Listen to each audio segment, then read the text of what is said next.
Hello everyone and welcome back. So we are at number, I believe, episode 11 now. We're moving on through things and we're going to run the opening monologue again and then we will start the game. In the realm of Grimere, where the horizon disappears into the great unknown, fearless souls set forth upon the treacherous waters of the Serpent Seas. The raiders, marked by their unyielding spirit and thirst for glory, embark on a perilous quest to carve their names into the annals of history amid the shifting tides. But as they sail these unforgiving waters, they must tread with caution, for these seas are not merely a conduit to fame. They are a realm of choices, each one shaping the very weave of destiny. For every cresting wave, every hidden reef, the sea demands not only physical prowess, but a test of the heart. Bonds forged in the crucible of battle, the unswathing loyalty among shipmates, the unexpected alliances forged in the crucible of adversity. All of these are put to the ultimate trial upon the high seas. In the heart of this maritime odyssey lies the key to triumph, the crew. For it's not merely a matter of brute strength or skill, but the synergy of diverse talents and the unwavering unity. The raiders must stand as one, each member bringing their unique strengths to the fore. In a realm where danger is palpable as salt is on the air, where fortune's teacher on the edge of an axe, every decision made, every path chosen has repercussions that ripple beyond the horizon. As they sail deeper into the heart of the unknown, the raiders come to understand their choices will mould not only the destinies of themselves, but the fate of Grimere itself.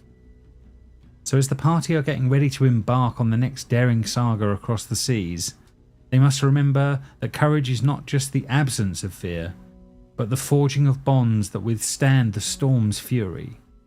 In the realm of Grimere, where the seas whisper tales of ancient legends and mysteries, the raiders must navigate not only the treacherous waters, but also the uncharted depths of their own souls. Alright everyone, so we are back on the shoreline here.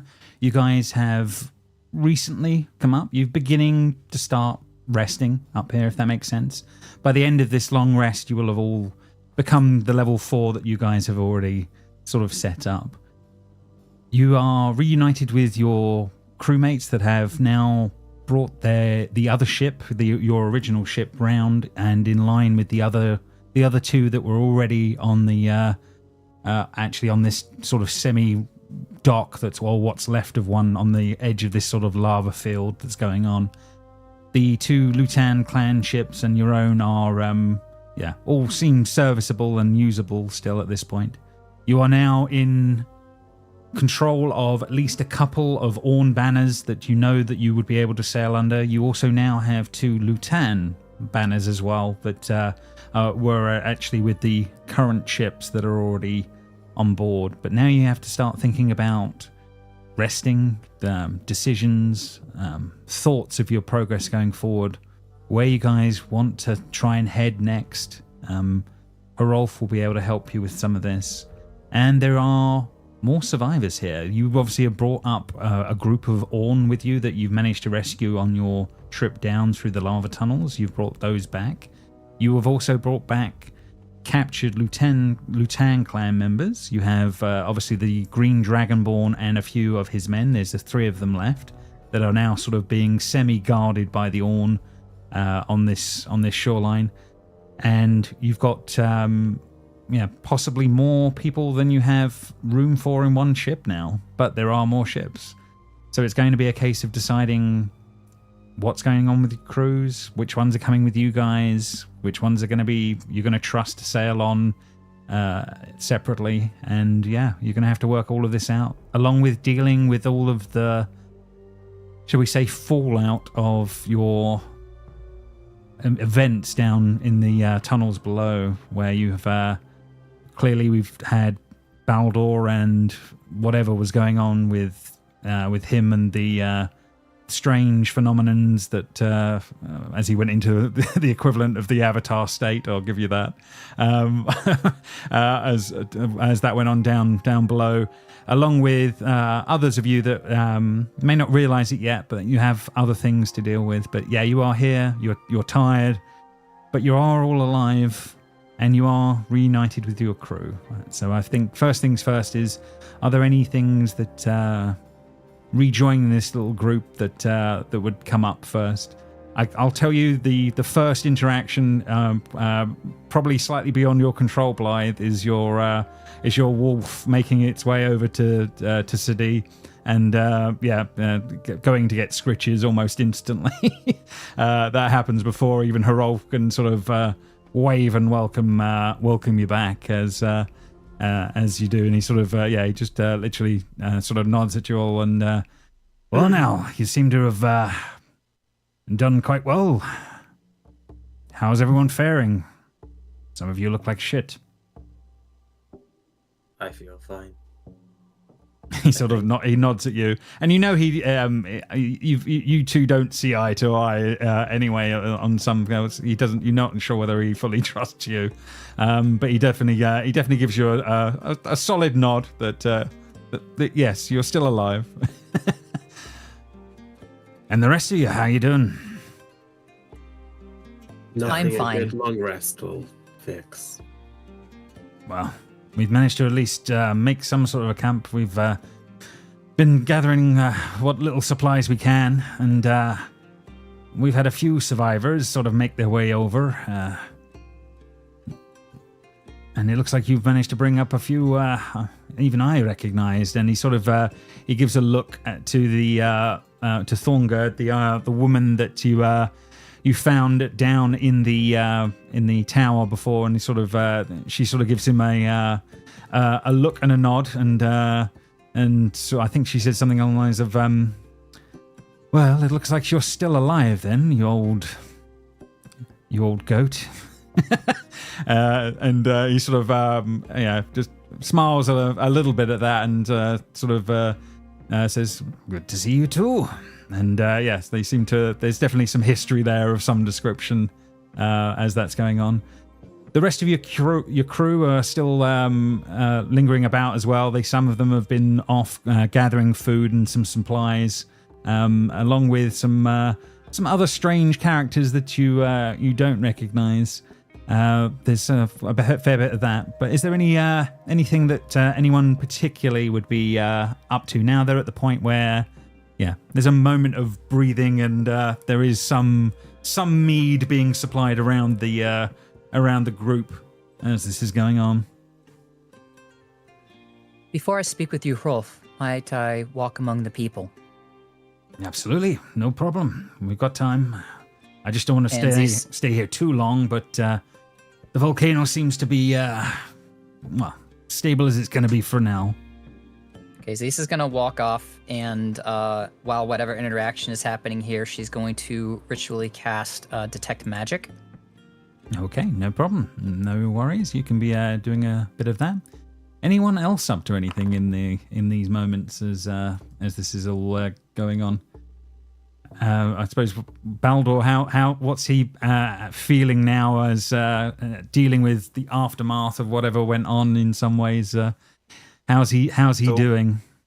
So while they were down there, he knows Hodor got quite mad at him, and he does not know, or he doesn't have the faculties to fathom why. And he thought, oh, that was a strange interaction. And because of that, he will do nothing with that until Hodor does something. So he will take some meat and take it over to the prisoners. Fair enough. You definitely see some of Thorngerd's allies are sort of looking over some of them, and they're sort of looking on as you're sort of making your way over. The Dragonborn seems to be awake now and is at least conscious. He looks pretty damn rough and badly burned from whatever went on, and sort of, I would say, fairly crestfallen with the situation he now finds himself. They have been bound. They're not free to be moving around as this is all going on. But yeah, what's Baldor doing? How are they bound? Hands behind the back or? No, just in front for now. They're not. Okay, it's just enough to make sure they're not. Yeah. In that case, I'll hand them like the horn of meat that I bought in nowhere. I think. There's plenty of horns around for drink on that front at the moment. And I'll hand it to him. Here, I know this must have been a tough couple of days for you guys. And he sort of looks quizzically at you and he says, "Thank you. I'm not sure." How did members of our clan get involved in all of this? What are you doing so far from our homeland?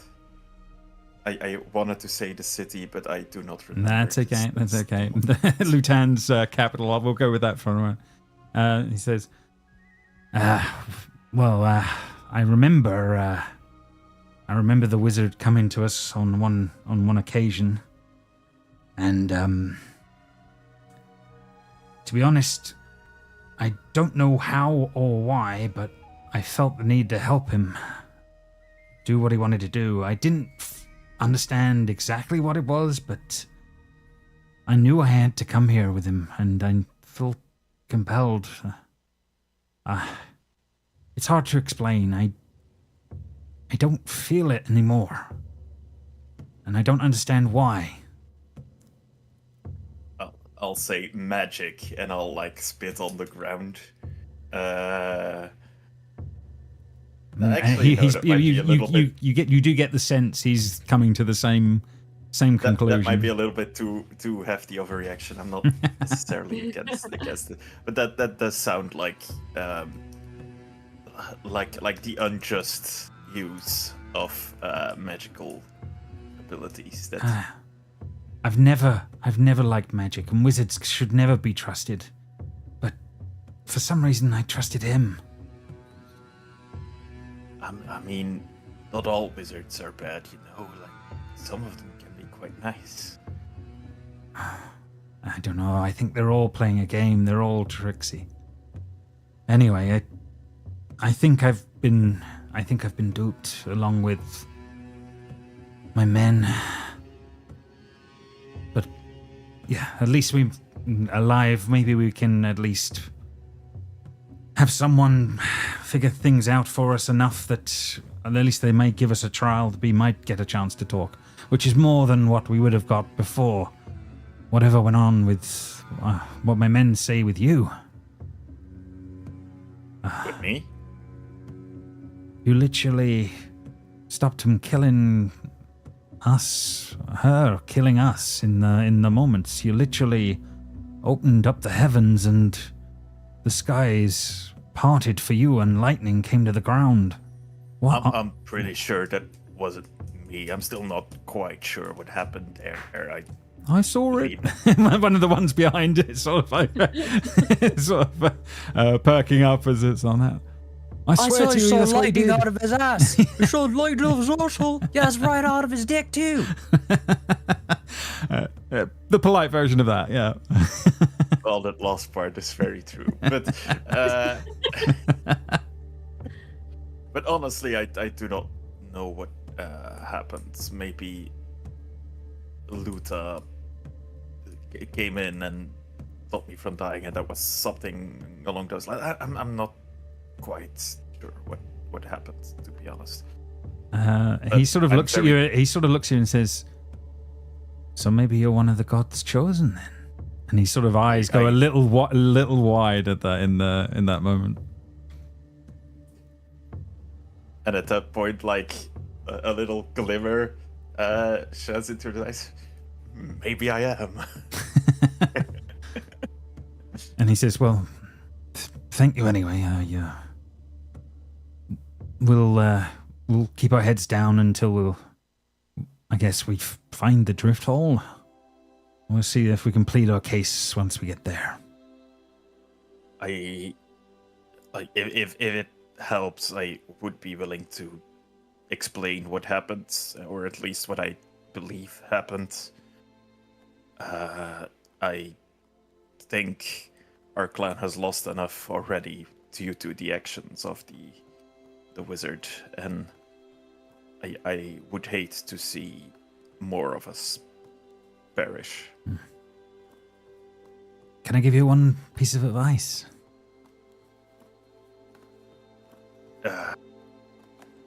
Is it buy better meat? Well, certainly when that's possible, that will be definitely a good thing. If that's what's left in the ship's hold, that's not a good sign. But no, it's just watch the Orn for us, okay? They would have our blood pretty easily, I think. We won't provoke them, but I don't think there's gonna take much for them to want to create an accident.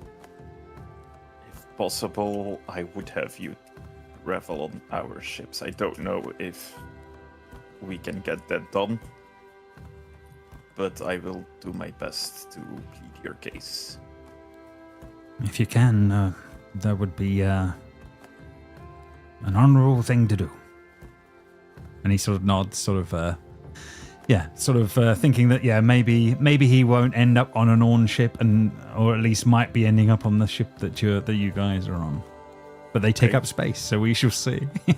Well, enjoy the meat, share it among all of you. I don't have that much actually, but I hope it will bring you some peace and quiet. Okay, thank you. So as that's all going on, and Baldur is off doing his own thing, and is anyone else up to anything dramatic as this is going on, or is there a bit of drinking, or... Hodor probably, he's not saying anything, not engaging with anyone, but he is constantly side-eyeing the conversation that Baldur's having with the lieutenants.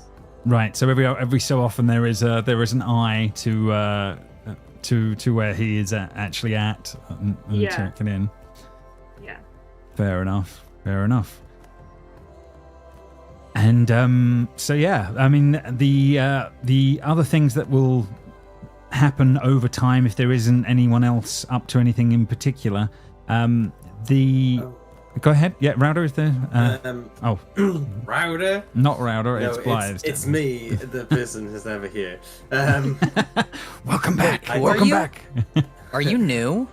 Hi, I'm Amy. Can you I'm introduce playing yourself the to the quiet stream, character. please? Yeah. Hi, I'm Blaze Malkiel. So I'm going to take a little bit of time to. I said I was going to teach the girl. That's right, City. That's to ride Irwin. Oh wow! Remember Okay. I said I was going to do that quite a while ago in the inn. Yep. Irwin's got big enough for a small child to ride, so I said I would if she showed interest. 100%. You would be absolutely. That would be absolutely making her day as this is going on, and she would be.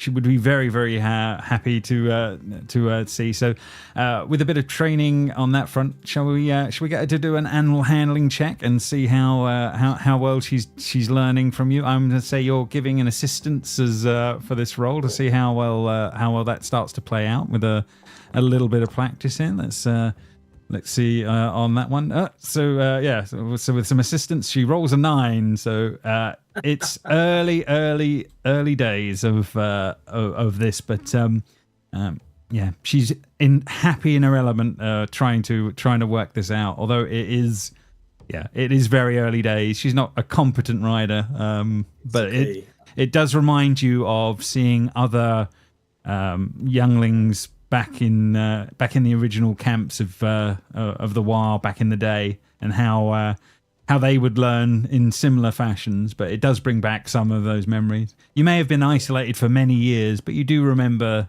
the early years of what it was like to be a member of your clan like that.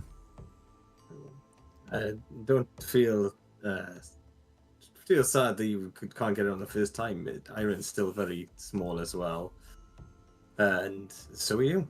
So It's tricky. It's very tricky. It took me a little while as well, and my brother gave me a bit of a hard time. But Iron has obviously formed a good bond with you, and it would be a shame for that bond not to be explored by yourself. See if you excel, then perhaps we can look to get you a wolf of your own. You see her eyes are going wide at the possibility as that's going on. Although you do actually think your one is like, no, she's mine. There's definitely a look. Get very big soon, you know. But sort of taking more scritches. But yeah, they're bonding very, very, very well as that's all sort of happening. And Blythe sees this as he's not. He tries to sort of encourage it as well, because here and Iron are very, very isolated, and it's basically only Blythe and Iron now, and he feels more like she could do with the company more than he could. So he's not very good company, and so yeah, he's quite happy to see them, forming this bond. Fair enough. Nice. So yeah, I think a little bit of time will start to pass then. Obviously, Well, James, Zisa can be coming back. Yeah. Yeah, I was about to say, I'm ritually casting Detect Magic. And what Zisa wants to do is she wants to walk among the people so that her sphere of magic catches everyone, to see if anybody is influenced the way that we've seen before. Does anybody have those tendrils? Does anybody have those thorns in their neck? Anything like that? She wants to see, especially the Lutan, who were the aggressors in this and who now everybody has a wary eye on. Yeah, absolutely. I think you slowly wander through the camp without any issue. Obviously, barring sort of magical items on the crew and things that you're already aware of, the Dragonborn and his group don't ping in any way like you would kind of expect. So that you do feel comfortable that they're not under the same sort of effect, shall we say, as others. You do get close to Eggle, and you do see her aura giving off some sort of divine magic kind of thing. But you've been aware of that from previous as well. Yeah. Going through. The only time that something pings that is odd in any way, shape, or is odd to you is when you get to Hodor. There is something going on with him. Don't look around, Jess. You know what's happening. So I do a lap, and Zisa did that thing where she breathes out and she pushes out the sphere around her, and she does a lap. She studies the Lutan, and she's not talking to anybody, even if they're like looking at her or anything like that. She walks up and looks directly at the group of Lutan without like speaking to them, and just then walks off when she's satisfied.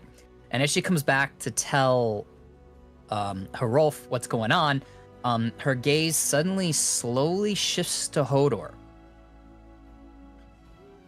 And Hodor. yeah, you can definitely see some sort of a ping coming from something in his sort of like hip region on his side.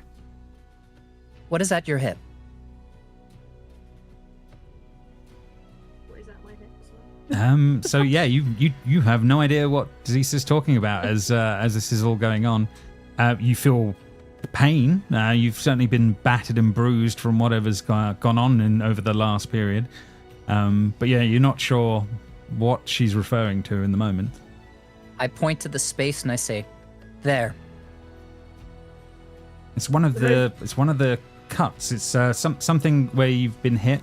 Yeah, you know your sort of bag, your satchel bit that you've had has sort of been was been pressed up against you there, but you seem to have, you've taken a nasty hit, and yeah, it's painful, as is everything else. It's a scratch, I guess. Let me see it. You say your blood sugars. A scratch, I guess. My blood sugars are low. My blood sugars are low. He pulls out a digestive and he starts eating. Can all be healed with the digestive biscuit. Of course. Hodor, yeah, do you acquiesce to her sort of like, may she take a look? Doesn't really want her touching him. He doesn't like people touching him very much. Well, then you don't have to. Yeah, what you have to do what Hodor would do in this one. Yeah, he'll go. I can look at it myself later. Thank you. I really want to be touched right now. What type of magic is this giving off, James? Is this the same magic as the Lutan were under? Yeah, you're seeing something similar. Small, but similar. No. You will show us now, or you will be restrained. Hodor's gonna get up and just be like, "Oh, it's just a scratch. I don't see what your problem is. Just leave me alone. I've had a bad enough day as it is." And he starts like just walking away, like a teenager essentially. Not Hrolf! Hodor Yeah. is showing the same magics that have influenced the Lutan. What? He needs to be restrained now. Kill him. Wow. What are you... Hodor's just like, "What are you talking about? My mind is totally my own. I have nothing. I don't like that wizard. I don't want to be working for him." Yeah, it's just like, what's going on? What's going on? And yeah, he comes walking over. He's not grabbing you or trying to restrain you right in the moment. Hodor? Hodor Is is what she's wounded. saying, Sal? Something about the wound has something in common with the influence that took over the Lutan. And, I suspect, the war. Will you let us take a look, Hodor? It sounds like something's going on. She's usually pretty good at figuring out odd magics and that kind of thing. She's kind of good at that. Hodor's eyes are probably like darting around at everyone because I'm sure this has caused a bit of stir. Yeah, there's at definitely the end. there's certainly like people like He's- looking around. He's not good at being the center of attention, and especially Oh, most being eyes embarrassed. are on you. Yeah. He's kind of backing away from everyone, being like, "I'm really not comfortable with this right now. Can you just give me a few minutes? I'm not feeling so good." And he just starts walking away because this is not. He can't be dealing with this. He can't be dealing with this level of attention, this worry, this panic. He's already sensitive from before. What's going on? Yeah. Emotionally, not in a good state. I to have begin. walked among the crew and the survivors. Hodor is the only being here that is giving off the same magical essence that the Lutan were before. He could be a threat. Let He me could keep be a an eye seed out. planted. Hodor should not be left alone. I'll keep an eye on him. And yeah, Hodor, as you're sort of wandering off, Hrolf is kind of following you as this is going on. So yeah, it's sort of you are sort of wandering off into the space further on, and he sort of when you're far enough away, he sort of says, "You're gonna stop for a more." It's just too much at once. I was overwhelmed. It's not that I don't trust her. I don't want to make sure that I'm okay. It's just there was too much at once. Everyone was looking and everything with Boulder. It's just too much. I get it. I've only heard a little bit about what's gone on with your brother, and that's weird. But Zisa is very direct, and she does take a lot of getting used to. I'll definitely give you that. But she's not usually wrong or a liar. You may need to have a look and let's see what's going on there.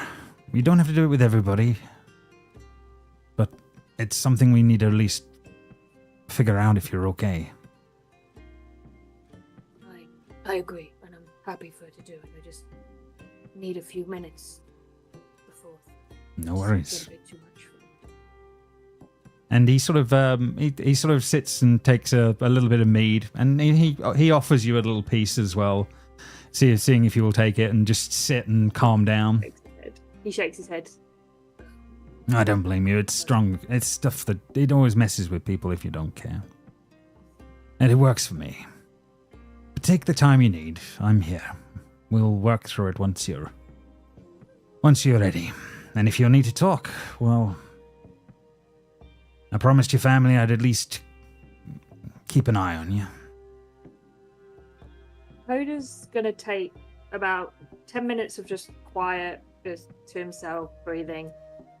And he says, I'll call her over in a second. Just the thing that's happened with my brother. I admit I overreacted just a bit, but sibling rivalries make you react a bit differently. No doubt.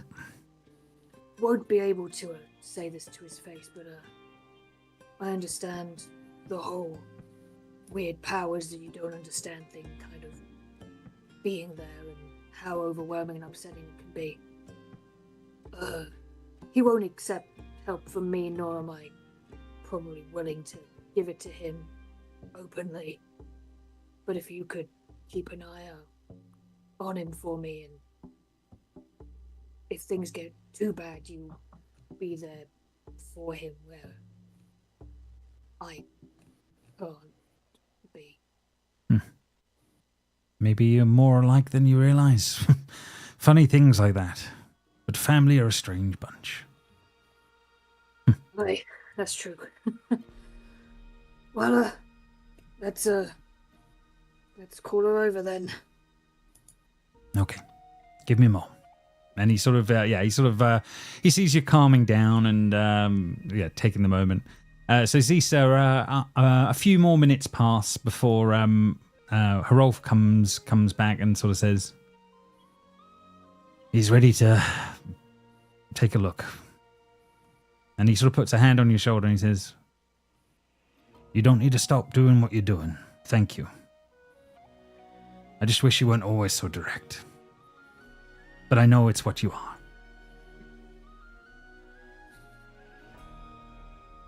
Oh, I think you muted, Conrad. Zisa doesn't say anything because she's muted. No,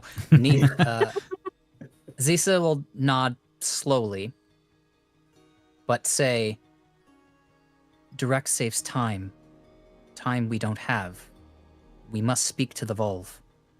And after I am done with Hoder, I must speak with you. We also need to figure out what our next steps are going to be. We need to work out what's the next best thing. But I'm starting to think it might be we need to get to the Volve quicker than I thought. We have a banner now, at least. Agree. But we'll talk as a group once you're done. So Zisa makes her way over directly to Hoder and says, I'm told you're now ready to cooperate. Yeah. I was always willing. It's just not in that exact moment. Sometimes you need to process things before you're comfortable with doing them. As you say, show me your wound. He'll pull back some robes and show his hip. His bony ass hip. Fair enough. Yes, definitely very bony, but there is a bad graze / cut on the side of Hodor there. It certainly needs healing with time. You can make a medicine check, Zisa, and see what you can figure out.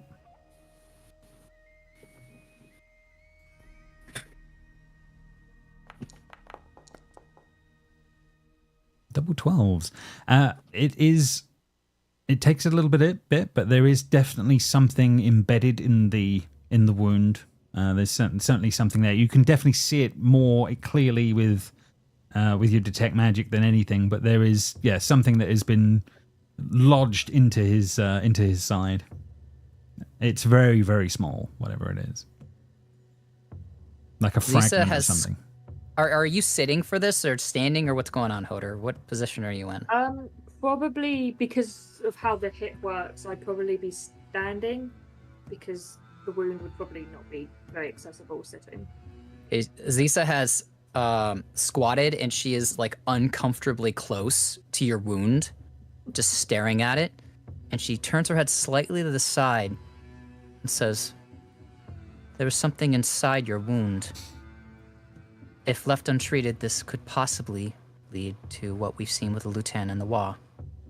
We should remove it."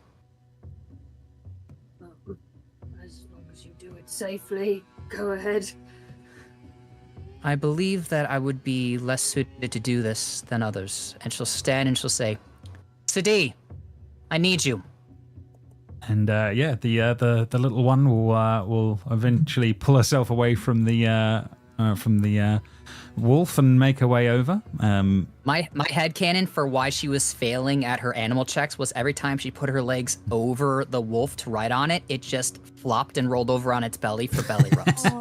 There was too many scritches involved on that one. That is too cute. Yes.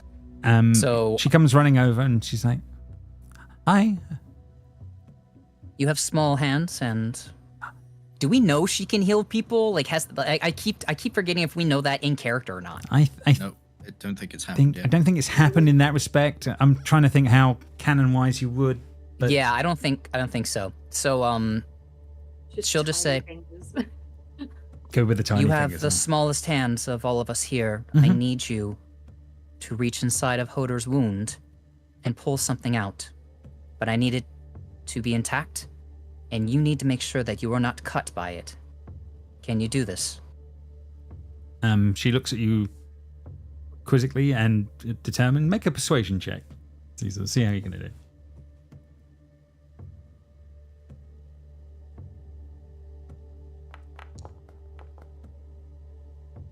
It's fine. Fair enough on that one. And she says, "That's inside with all the blood and stuff." Yes. And you want me to do this? And she sort of looks at Hodor as sort of like, she seems shaky. Let's put it that way right now. I trust you, and I think you could do a marvelous job. And to be honest, I'm less bony than gooey, so it's not going to be discussed too bad in there. And you can see she's very, very nervous about giving this a go. But if you guys do sort of push, she will come round and sort of set herself up for it. She'd expect you to sort of lay down Hodor and sort of give her the best opportunity for trying to figure that out. Is there anything that's being done in these moments to try and help this situation that she's going to attempt? Zisa is going to put her hands on either side of Hodor's wound and just say, "You will need to stay still, but this will be painful." And Zisa is going to pull the wound apart even more so that Sadi can get her hand in there. She will point out directly to the item that needs to be pulled out. Okay, so Hodor, we're going to need a Constitution saving throw from you, I think, as this is going to be going on. Hodor would have seen Zisa's hands going towards his wound and just picked up a stick off the ground to put in his mouth so he doesn't scream out. Is that a bone? I thought you would pull out a bone from somewhere. I do have a femur lying around, actually. Lying around. It's on my list. In your pack of teeth.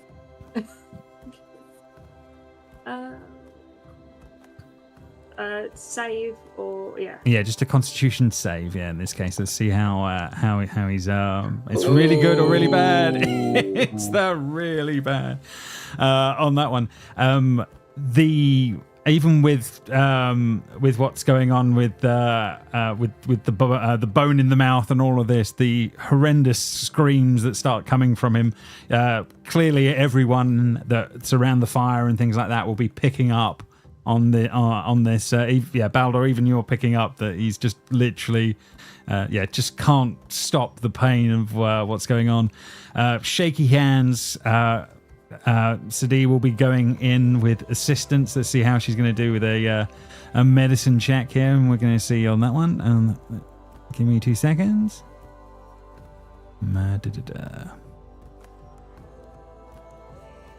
Medicine, there we go. Let's see how. And we'll say that Zisa is also using prestidigitation to keep the blood away from the spot where she wants Sadie to reach her hand into, like giving her the clearest view of what she needs to do. Absolutely. I mean, you're definitely you've definitely made this as an assist, if that makes sense, on that one. Turning a 5 into a 13 as her little hands eventually. Still shaking a bit, but she does pull out the tiniest of tiny little thorns, little metallic thorn from Hodor's side, and she's sort of like covered in blood as around her hands as she does, and all the screams that's been going on. She's been shaking. She sort of holds it up, sort of semi-triumphant as that's going on, with just the blood covering her hands on both sides. She seems okay with what's going on. Yeah. So now, is Hodor exuding that influence anymore, or was it just this thing? I think it's just that little thing, and now it's not connected to Hodor. You even see that dulling in the moments as that's all going on. Okay, so Zisa will take her finger and thumb and take the thorn and take it from Sadie. She'll absentmindedly use prestidigitation to clean off her hands and just say, "You've done well. Thank you. You could possibly be a healer with some training." She sort of then seems interested in that. And then looks down at Hodor and says, "You are no longer giving off the influence. This may have saved your life." And then she'll just turn and walk away. Hodor's just heavy breathing, thumb up in the air, not looking at her, just thumb up in the air, just like. Fair enough. Yeah, Harolf sort of puts a hand on your shoulder and sort of just says to you, Hodor, on that one thing, "I know that was tough, but well done." I was actually walking to Harolf, so I didn't know he wasn't there. So basically, I just show him what I pulled from Hodor, and says, "Anyone who was under the influence that I saw gave off the same aura as what this was doing to Hodor." Do you think you know what it is? Or? Do you want me to roll anything, James? Arcana or something? No. I mean, you guys have nature. You guys have come across some of this already. You know, from your previous sort of bits down in the lava tunnels and what you've seen of some of the wizard stuff. You know that there was in his case there were strange wooden metallic vines sort of wrapped around almost all of his unseen parts of his body, if that makes sense, almost like puppeting him. So you definitely know that this, this is probably ironwood. You know that this is to do with the witches and the Witch King. There's sort of the main threads, but again, they're all legends and things like that. But ironwood is a known thing, if that makes sense. This is Ironwood, the wizard that we battled and defeated, and I nod to the body that we still have. He was heavily influenced by this. It wrapped around his very bones. And it would seem that the others that we fought were influenced, albeit in a lesser way, in the same manner. Possibly left in Hodor, it might have rooted and grown, and then he would be the same as them. This is news. This is big, isn't it? If many are controlled like this, then maybe that's what we've been sent to find out for the Volve then. is how far this extends, or at least bring back knowledge of it, I guess. It All looks the like more their reason powers to are find growing. them. They're just legend normally, but Ragnarok is coming. We know that. We've seen that's coming. Are they all of it, or are they part of it? We'll find out, I guess. Ragnarok, the return of the Jotun, Ironwood. It's not all coincidence. I don't believe in that. Seems too much to be coincidence. We will need to find the Volve, and quickly. Yeah, we got to find the drift hole. That's definitely true. Zisa will hand the Ironwood shard back to Hoder and just say, if you would keep this safe. Yep, I can do that. Hoder rips off like a bit of the fabric of his robe that's already been destroyed by this thing and wraps it up in there so it doesn't accidentally stab him again. So Ironwood thought that.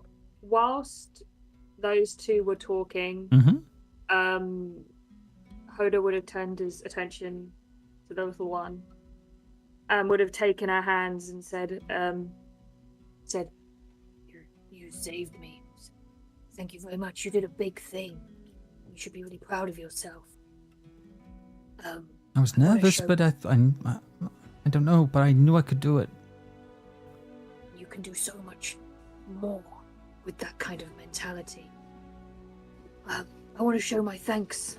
I don't do this normally, it's not my kind of thing, but I'll see if I still got it in me. And he's gonna crack his hand, and he's gonna sort of run his fingers through her hair, and as it pulls through, small little petunias just dance through her hair, because petunias are a flower that and good health, and that's kind of what she represents to him now. So he just makes it so she has these beautiful little flowers in her hair. Yeah, I mean, she loves she goes wide-eyed at the magic, and she does say, "Your magics are quite beautiful." Normally my forte is beautiful, but I can do it on special occasions like this. But yeah, she's definitely feeling very pleased with herself, and that she now has this adornment going on. So yes, that's definitely all good. I think with a bit of time, then I'm assuming you guys return, and a little bit of mead and drinking is going on. Is anyone else up to anything? We've not heard from Rauda much, or we've had a little bit from Blythe, but and Frida, what about yourselves? Is there anything you would be up to? There's plenty of other new people around and things like that as well.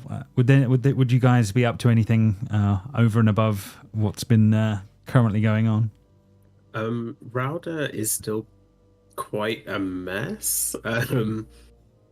She, like, half of her face is melted and skin is still peeling off. Like, she looks really rough after going down in that fight. But if you look closely, you can actually see her healing at quite an accelerated rate.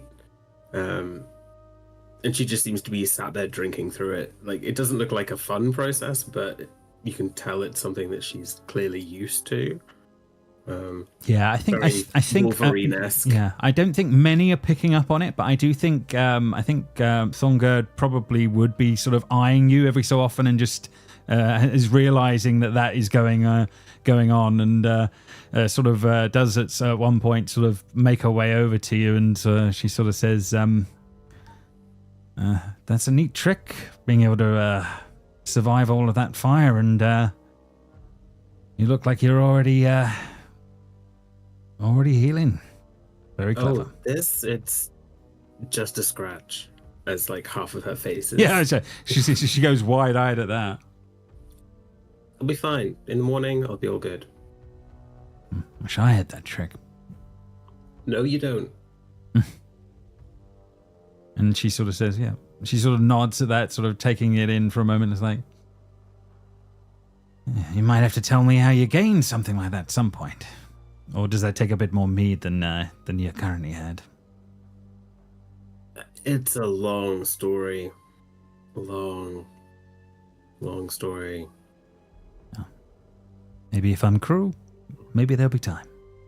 And she sort of nods and sort of tips a drink towards you and sort of clinks it for a moment, and then she'll go and wander and sit and carry on. What about Frida in all of this? How's she been getting on? Frida is also severely messed up. Mm-hmm. I think she was on 3 HP by the end of that. It's gone back up to 4 now, so I can't remember. She would ask Hrolf at some point if she could have the armor and the sword that we found. And then she would just sort of be sitting by the fire drinking ale and sort of just in deep thought looking at the knife that she has with her family insignia and just resting after an absolutely brutal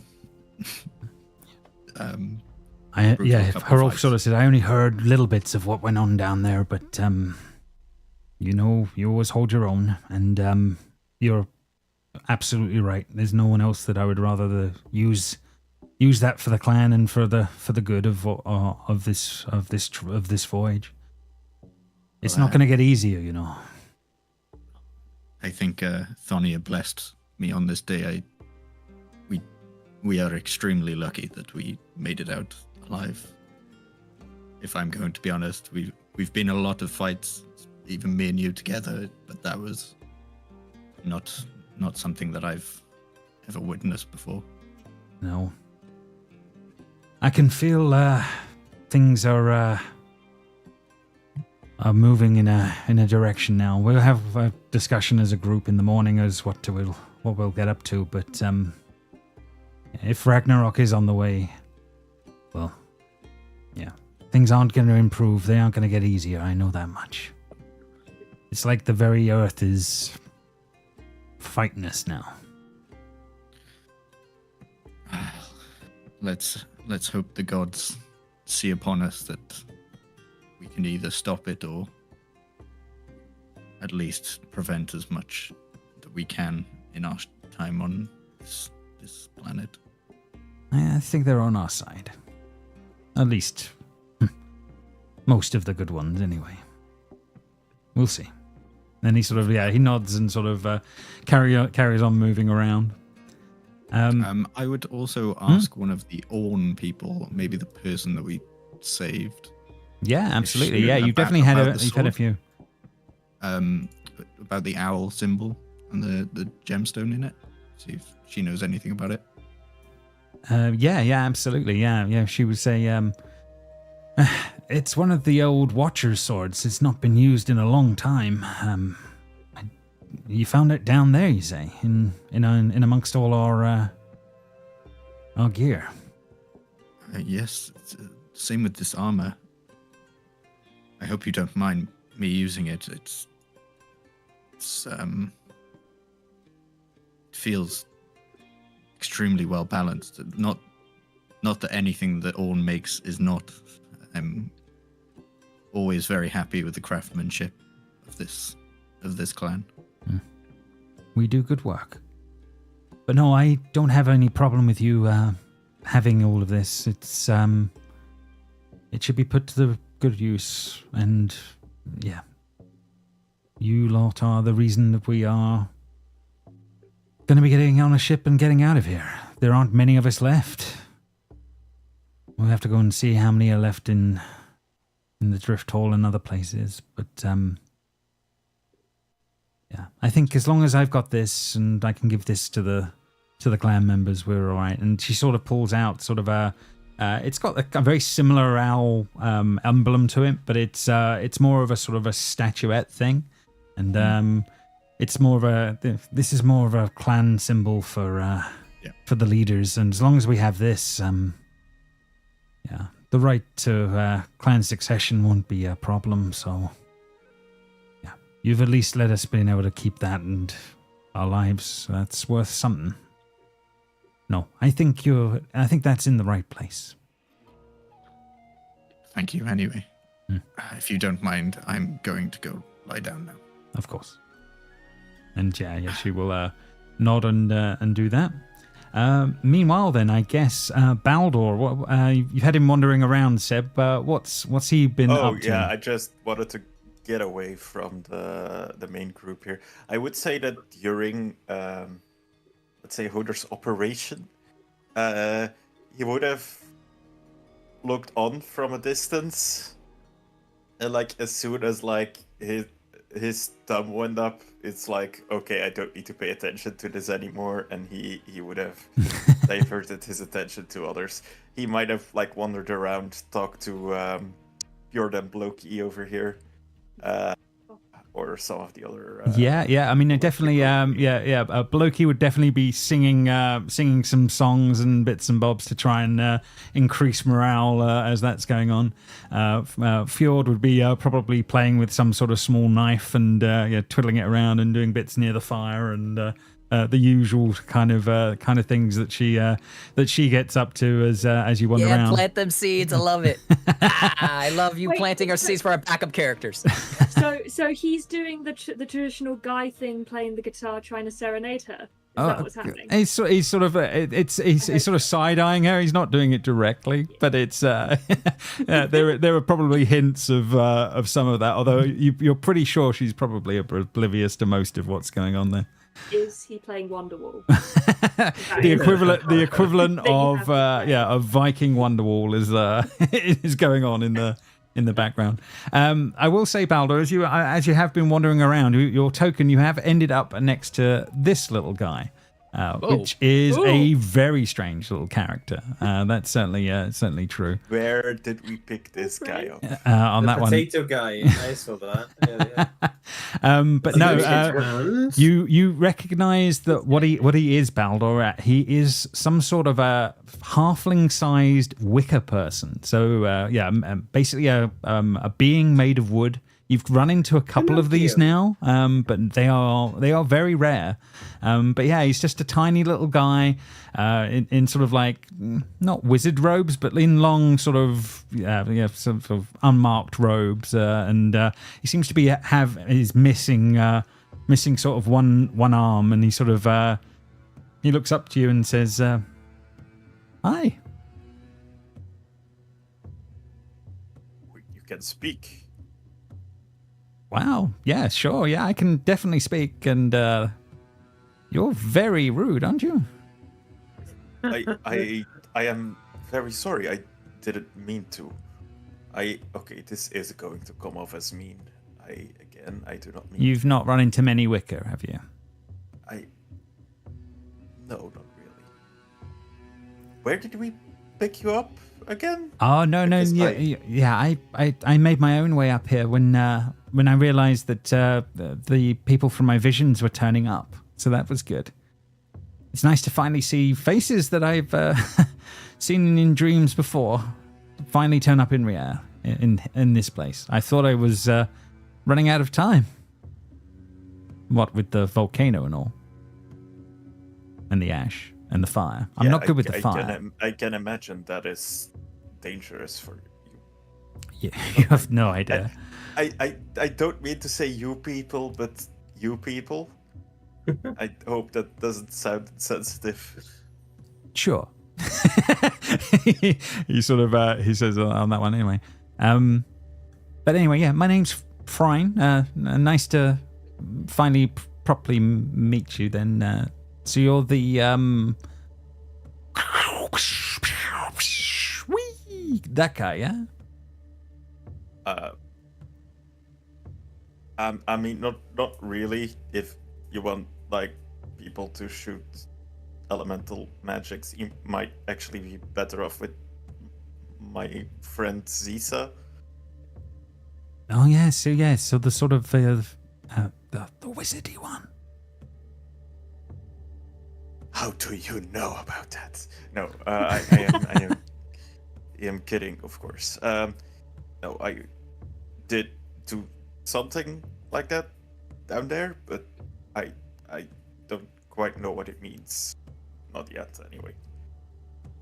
And yeah, he sort of looks you dead in the eyes and just says,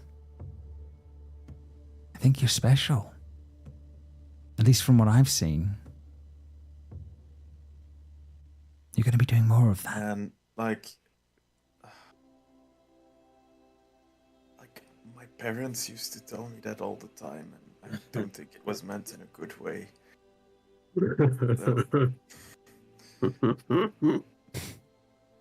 But thank you, I think. Well, it's okay now. I've finally found you all. That's a really good sign. It means that we're going to be getting off this rock soon, and I'm sick of the fire. Yeah, but like you look kinda magical, if that makes sense. I think. I guess I am in what I am. I'm basically a tree. I do think Zisa would like to talk to you at some point, maybe. We do not come across many people like you. I don't think there are many left. Not after what I've seen.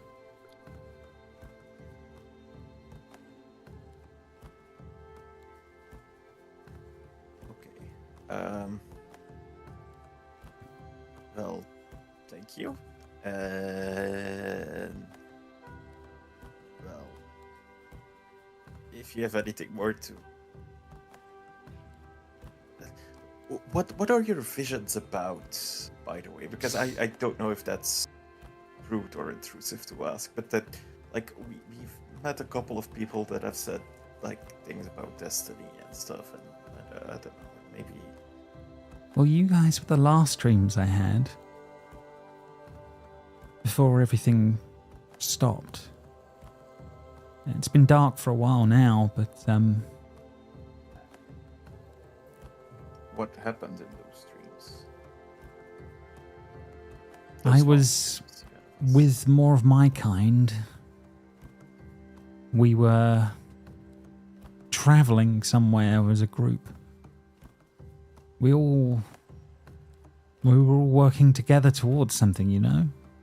We needed to get somewhere important, but it feels like it's been taken from me. I know we had gems, and there was some sort of a magical spear of some sort, and then lightning like what I saw with you. And then darkness.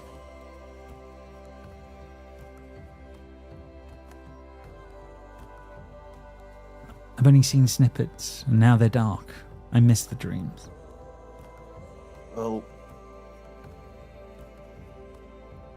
I am going to show a rare sign of, like, self-awareness right here. But I am not smart enough to interpret this dream. I do not know what it means. It sounds great, I think, or maybe terrible. I'm not sure which of the two. But I think, like, some of my companions might be better suited to this. Again, like Zisa, she's very good with dreams, apparently. Well, I know I'm where I'm supposed to be. That's the important thing. We'll figure out the rest. And I'll like look over her, and like look at like the tiefling goat person, and I'll say, "You had bad dreams, didn't you?" Yeah, not like those, but I definitely had dreams of the dead and ships made of toenails. Pretty dark stuff. They don't sound the same. Sound delightful though. Very buoyant. I mean, that does sound positively horrifying, but You have no idea. Zisa, I need you over here. Zisa has been staring at the body of the wizard whenever she wasn't talking to anyone. Mhm. So you just see her looking at this dead body. But then when you say that, she stands up, spins around, and will walk directly to you. Yes. Little wooden person. That is a dreams wicker. about- yes, dreams about us. You've dreamt of us. I've Yes, and you're seen some of you, affected yes. with My name is Prine, and sort of it reiterates very similar things about having visions of you, your group, meeting you here was certainly some of it, and then Have you talking about other seen- things. Things to be. This was to be. I'm Past Not sure this, about- what comes next? I know I've seen myself on a ship. I've seen bodies with life growing from them. I've seen an island where there is nothing but fog and green, and I've seen eyes, white eyes, and a volcano erupting with them in a hellscape. I've seen you all fighting against giants.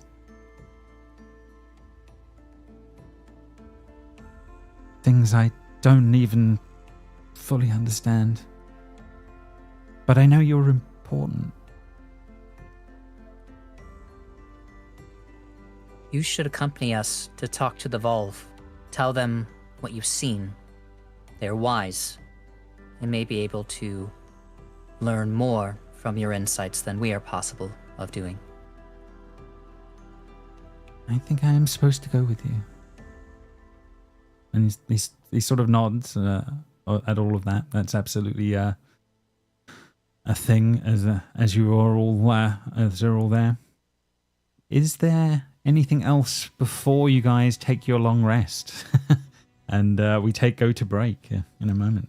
You see that Zisa came over and she's actually wearing the gauntlets that the wizard had on. And as Router walks up, she will say, Router, may I see your weapon? Sure. It's over there somewhere. Can't miss it. Wherever I guess you pointed, I thought you had it on you. Zisa will walk up to your great axe. I'm guessing because you have your great axe. Yeah. And she will pick it up one-handed, spin it around effortlessly, and hold it out, and say, "The wizard was wearing these gauntlets. They imbue great strength. Could you make use of these, or possibly Frida, you?" I don't know. What do they do? They're gauntlets of Exactly. ogre strength. I don't know what they do. They give you a 19 strength. I have a 20 strength. Okay, well then what about the barbarian? The barbarian is good for that too. Okay. Make the druid dench. Blind, So- maybe? So as I spin the great axe around, I look at Blythe and I say, "You look like you could be weaker. Could you use these?" I have an 18 strength. What the fuck, really? Yeah, remember my super?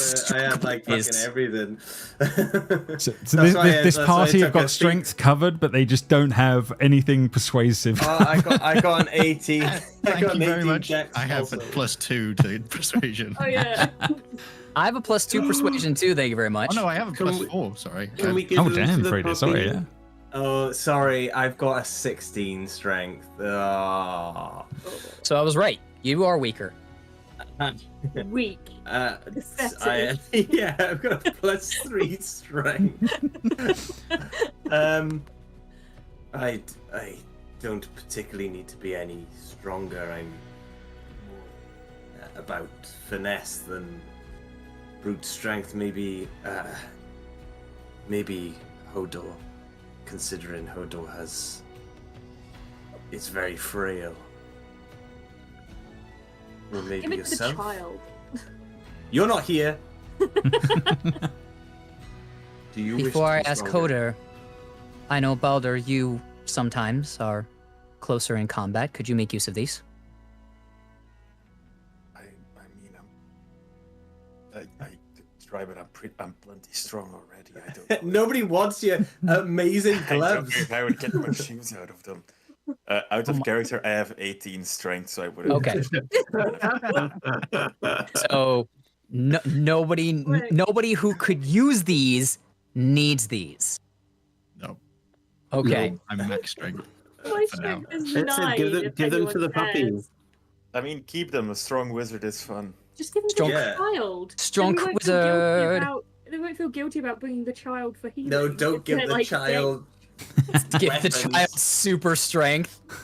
Yeah, she won't need to ride the dog. She's carrying it above her head. Like, I'm not gonna lie, that's pretty awesome. But yeah.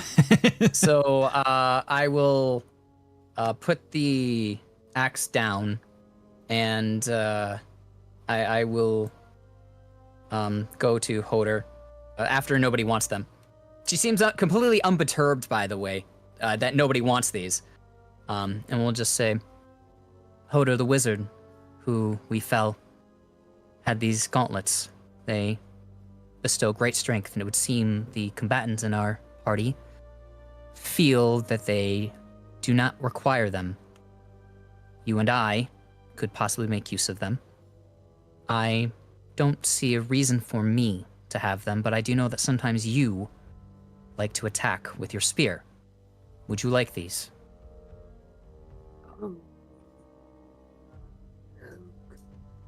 I could. Sure. Why not? God, you're gonna be as strong as your brother. If this does sway you, in my estimation, this would make you stronger than Boulder. Technically. There's a glint. There's a slight glint in the eye. He's gonna take the magic bit. I'll take the strong bit.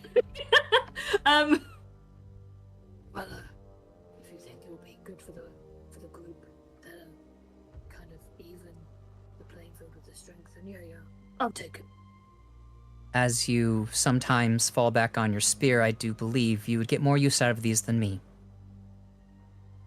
So I take off the gauntlets of Orc Strength and I hand them to you, and ta-da, after you have attuned to them, you will have 19 strength. Nice. You just suddenly sprout muscles. You won't be able to see him. I refuse for them to be seen. Fair enough. How do I get those? Yeah, we'll do that during the quickly during the break. We can get put it on the D&D Beyond for you. But yeah, I think if there's nothing else before you guys would take your long rest, then I think we can literally go to break here and go grab some drinks and then come back and deal with what the next part is. Okay.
everyone. Welcome back then. So, yeah, we've managed to go off and get drinks. So, where we begin back here is that congratulations, everybody is officially level 4. You rest overnight. You managed to relax as you need and, yeah, regain the health.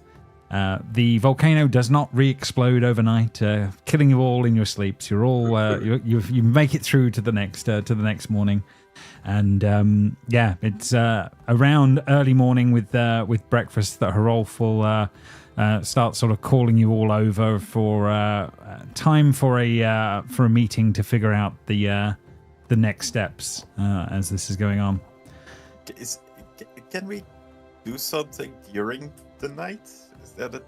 Oh yeah, you can do. Yeah, if there's something. Yeah, if what would happen during the night, Baldur, that might come through. Now's the time. Mothers are sore. So, yeah, as like night falls and everyone sort of goes to sleep, Baldur will sort of separate himself and like sort of like look at his like hands as they feel like a little different, and sort of like make a fist, and like to his surprise, like it bursts into flames.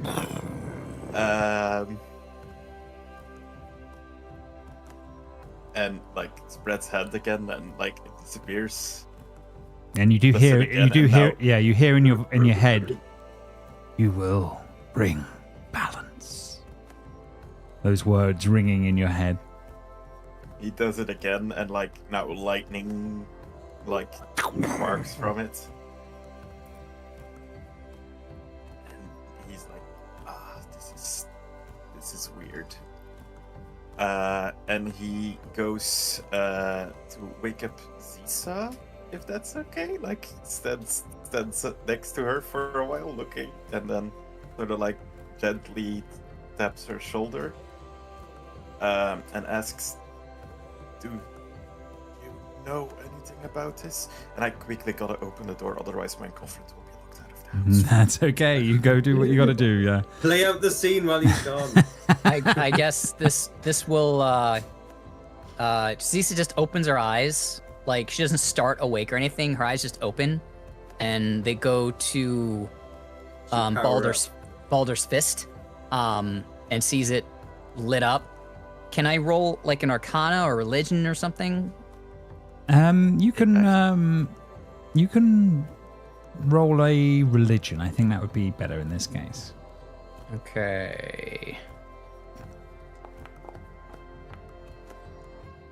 I mean, whatever's going on, there's definitely magics you've not seen Baldur do before, but you're also obviously you did see the events of the other day. Sorry.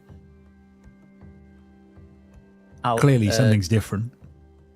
Yeah, so she'll just say, "You have manifested some sort of ability, possibly the same way Blythe manifested the lightning when we first began adventuring together. Maybe speak to him. I do not know." That's disconcerting.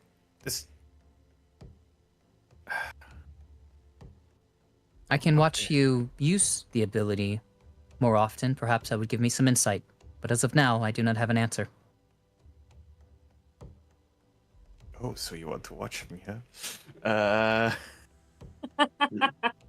It would be required to learn more, yes. Okay. I mean, if you get any more insight, I would be happy to hear of it. Zisa sits up and stands up and says, "Come with me." And she will just walk away, like away from people.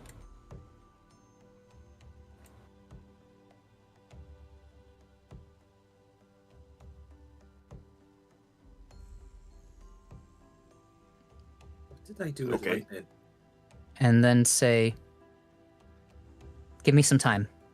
And you recognize that she's ritually casting Detect Magic. in which time she does not speak to you and does not look at you. So you're just standing there for 10 minutes, awkwardly. You're not engaged.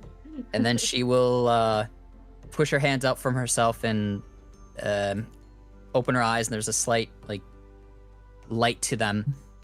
And she will look at you and say, "Now use your ability." Okay, he will form a fist and strike. Is that a rock? Mm-hmm. I'm standing Yeah, next to. absolutely. Strike the rock. I'm quickly gonna have to read the ability. Mm-hmm.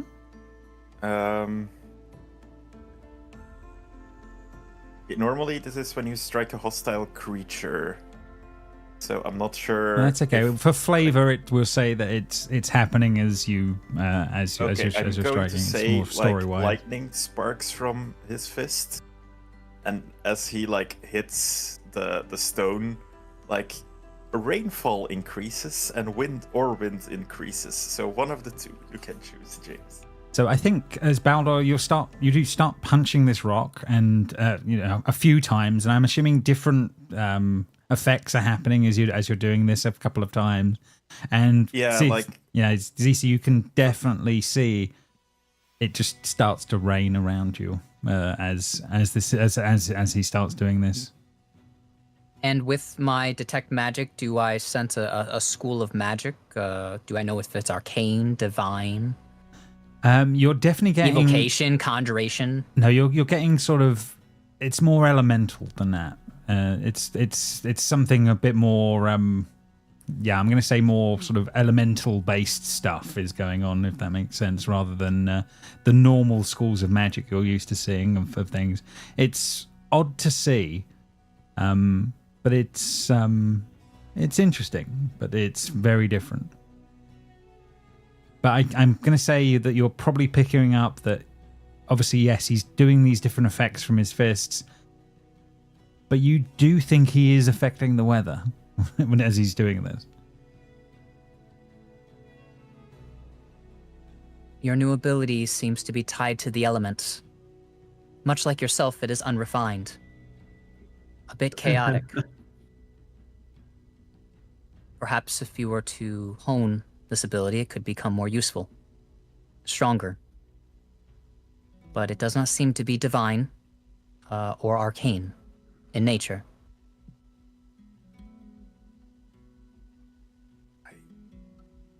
I do not know why this is happening to me. Your brother is a druid. Perhaps you will speak to them. Well, he did not seem very pleased when he saw me doing what I did. That is irrelevant.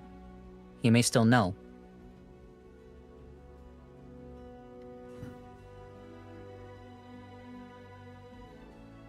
Yes, maybe I should talk. You can also speak to Blythe. I know that he manipulated lightning before.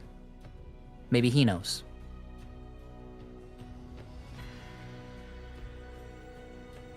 Yes, maybe that's a good idea. Maybe I'll talk to Anything to avoid talking to his brother.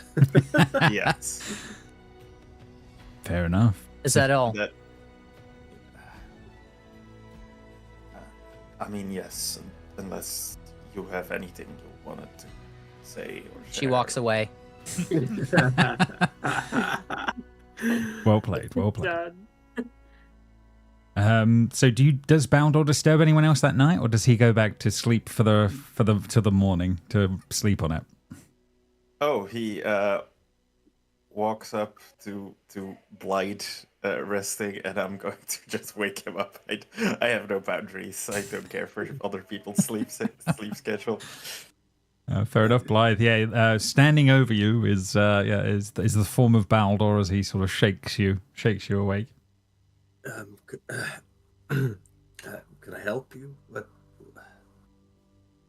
I have a question. Zisa yes. reminded me that you were able to conjure lightning or control lightning of some sense. Okay. I can't remember You doing know, this. That's all right. No, Do so you know anything you about yeah. this? And he sort of like sparks up his fists again. So Jamie, what you're forgetting is that early on you were knocked down and you had to use your tuss ability to come back yes. round, and some saw that. Yeah. Oh, yeah, okay, yeah. But Zisa didn't forget because she's Zisa. Mm-hmm. Right. What? Let me wake up a sec. Right. What's happening? Do you know what causes this? And he like sparks up his fists again, and like lightning shoots from it and arcs out from it. Yeah, his fists are literally like lightning.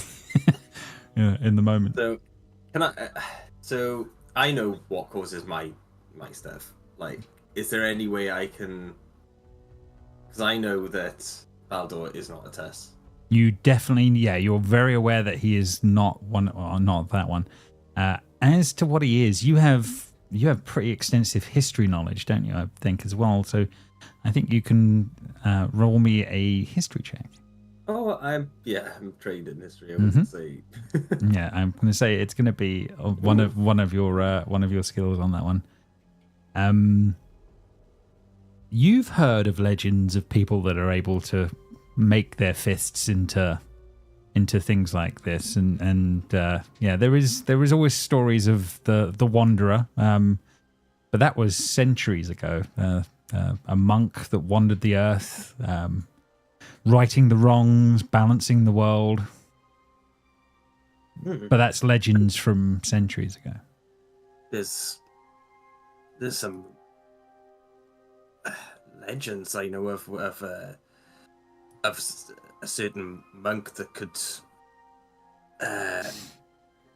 conjure different elements through their attacks, but I mean, this was legends from a long time ago. It's just, what did you show me? Lightning or something, is it? Yeah, Fire. lightning. But Lightning, but there's also this, and then fire, and then poison, and then I don't know what other elements there are. But and the rain around you is just getting heavier and heavier as this is going out, and the winds are picking up. Oh my god! Well, this. Wow, this is something else. Like this surely is to do with this legend. I mean, maybe the legends are true. I sort of retell the Wanderer stories that I've heard, and this monk fighting off whatever. You know, was there stories, James? That There's plenty of legends of this being wandering the lands, righting wrongs, bringing balance to the world. It was said that they were able to control the weather and right the wrongs of this world. This was about a severely brave and selfish individual, and I can't imagine that you two would hold the same values. No disrespect, of course, Baldo, but you surely know that you're not quite the same as this legend I speak of. Maybe it's a trial. Maybe you need to become someone better than you are. Maybe this is something given to you throughout all this to excel and become the better person you can be.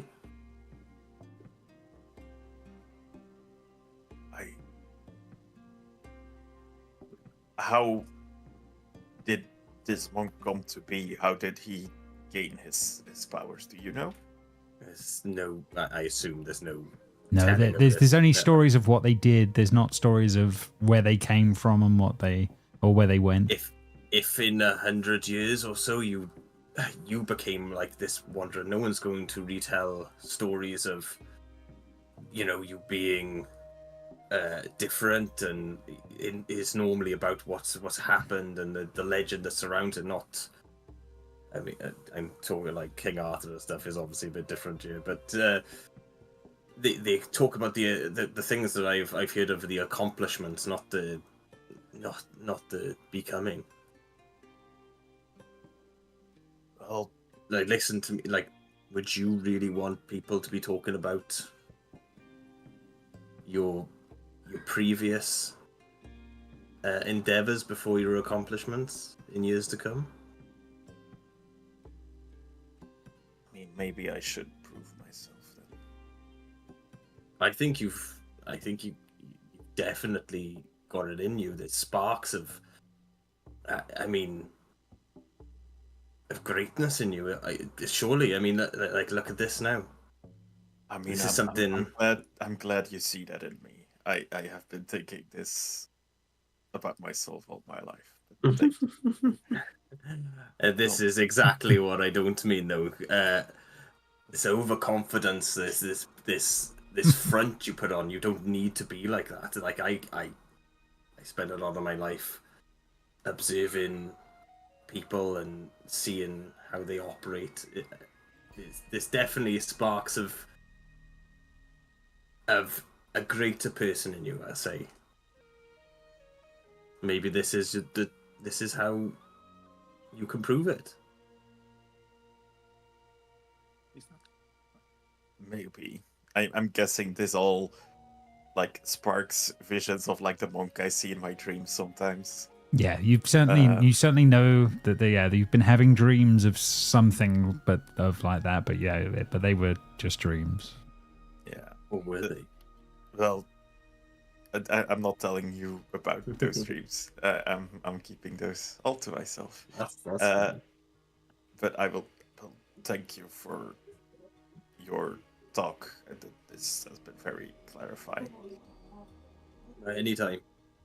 And then he will, before going back to bed, he will like sort of walk past Hodor, consider talking to him about his abilities. Maybe like spark up like a fist one more time to make the rain a little bit heavier. And then think better of it and go to sleep. Okay, no problem. So, unless there's anything else, I think this will be the point, where slowly but surely people rouse the next morning, and the fire is dulled, the weather is drizzly and poor, and Hrolf sort of, as he's sort of getting everyone together and get around what's left of the campfire, and it's time for us to discuss the next steps then. We've got I'm guessing, a lot to figure out and what we're going to do. And we need to come up with some plans for our next steps, our crew, and these other fine folk, and decide what we're going to do as a group. We've got a few things now. We've now have banners for the ships. Unless anyone has any problems, I'm happy if we fly under the Orn banner, if that's okay by everyone else. I would feel more comfortable with that. And then we can either run 2 ships or possibly 3, but with thin numbers, it's going to be up to us to decide. We're also going to have to decide what crew are going to stay with us, what ones we're going to trust on either one or both of the other ships. And we need to figure out, what we're going to do crew-wise, and go from that. From my point of view, I think there's a few things left on our agenda, and the main one being we need to find the drift hole. We need to catch up with the Volve and figure that out. Now, obviously, as it's floating on the sea, we have no real clue where to find it at the moment, so my gut would be we head to the Well of Wisdom and see if there are any of the Volve still there. That's heading north for many days. And then we try and... They would have lifted off from there beforehand, so maybe they will have a better clue as to where they've drifted. It's not an easy trip, and I'm a bit averse to going there again. It's been a long time for me, but I know, Frida, you've possibly been there before, and basically, Frida, you have been to the Well of Wisdom previously, so yes, you are aware of the ice caverns and the area which the well is located, and it's not an easy trip from here, but it would be doable. What he's actually suggesting is not bad. There is probably some left of the Volve there, so that's certainly something we can bear in mind. The other option we would have is we know roughly the location of where a camp of the warrior. We could go investigate or raid that and see what's actually going on with those before we go dealing with the Volve. That seems like another reasonable course of action. If we have more information, maybe that'll help the Volve make choices that we need to. I'm not against either of these sort of major options, unless anyone else has something else more pressing in mind. I think they're probably the strongest things that we need to think about. But we have to decide as a group which way we're going to go. Well, I think if we want to get as much answers as possible for the Volve, I think the War Clan camp might be our best option. As you said, I've traveled to the Well of Wisdom. It is not an easy task, and it's not a short trip. No, it will take us a long way north. It will make things, well, we'll be out of the area. That's certainly for true. It doesn't mean we could never come back to the war, but it would be more difficult and take time we may not have. If the war are under a similar spell as the Lutan, where we might still be able to save them, I will say, while looking at Blight. You're muted, Jamie. I didn't want to try and sway anyone's decision for my own benefit, but I would like to try and sort something with my clan. As we know that now they're under a spell and they weren't just attacking us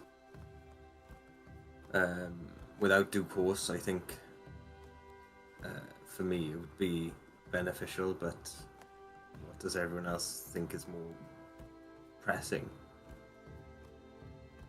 And we do have one other thing we haven't considered or talked about. Obviously, we have the little girl in our possession. She is clearly of import to the Volve. I don't know if that sways us in one direction or not. Like I said, I personally think both are reasonable courses. The more we have information-wise, the better. I'm just not sure how we're going to deal with the war. We've not exactly found a good way to deal with the Lutan that we're taking over either.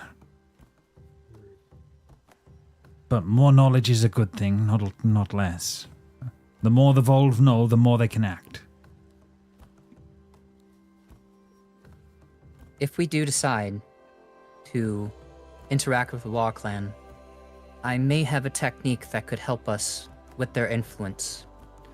I would need to test it on somebody who is afflicted with the Ironwood. We still have that, don't we? Do we have any captors? No, we got the thing that was inside Hodor, right? You do have the thorn that was in Hodor. Yes, that is definitely true. Yeah. Could we potentially, infect one of us with it and I would do be not think willing that wise. For one, the influence should come from the original source so that we would know how to interact with it in the future. Were we to do it ourselves, the effects could be different. And thus the test would be, conclusive. yes. And also, now that we know that through Thonia's might, I might be able to help a lot of them out with the divine. It might sway some of the war into our side, not against whatever evil is corrupting all of these clans all of a sudden. It may be. Between Frida's divine influence and my arcane approach, we could possibly have an answer. Then it sounds like what we need to do is figure out a way of looking close near the outpost that we know of and see if we can find a scouting party or something along those lines. There's bound to be ships and folk around at some points. If we play our cards right, maybe we can take a group unawares without them warning the main camp. I think that would be the main risk. If we tried to take on a little group and any of them escaped, they would be warned, and then whatever was going on in the main camp would be harder. But that doesn't mean it's not doable. We just have to be quick. And I'm sorry, Blythe, but if any of them were getting close to escape, we would have to make sure they couldn't. By any means. It's something that I've made peace with. You know they're not themselves. Yeah. We'll save the ones we can, I guess. Yes, I agree that they would prefer to be this way anyway. Yes, we will prevent Router from throwing any more of them in the sea once they have died. Yeah, that didn't go very to plan, did it, last time? No, I haven't seen the dead rise like that. It's very strange. Rest assured, I've made my reasoning with it, and I will be on board 100% this time. And the Volve obviously know something for sending that Raven with the location anyway. Mm-hmm. And then it sounds like we're coming around to a plan then.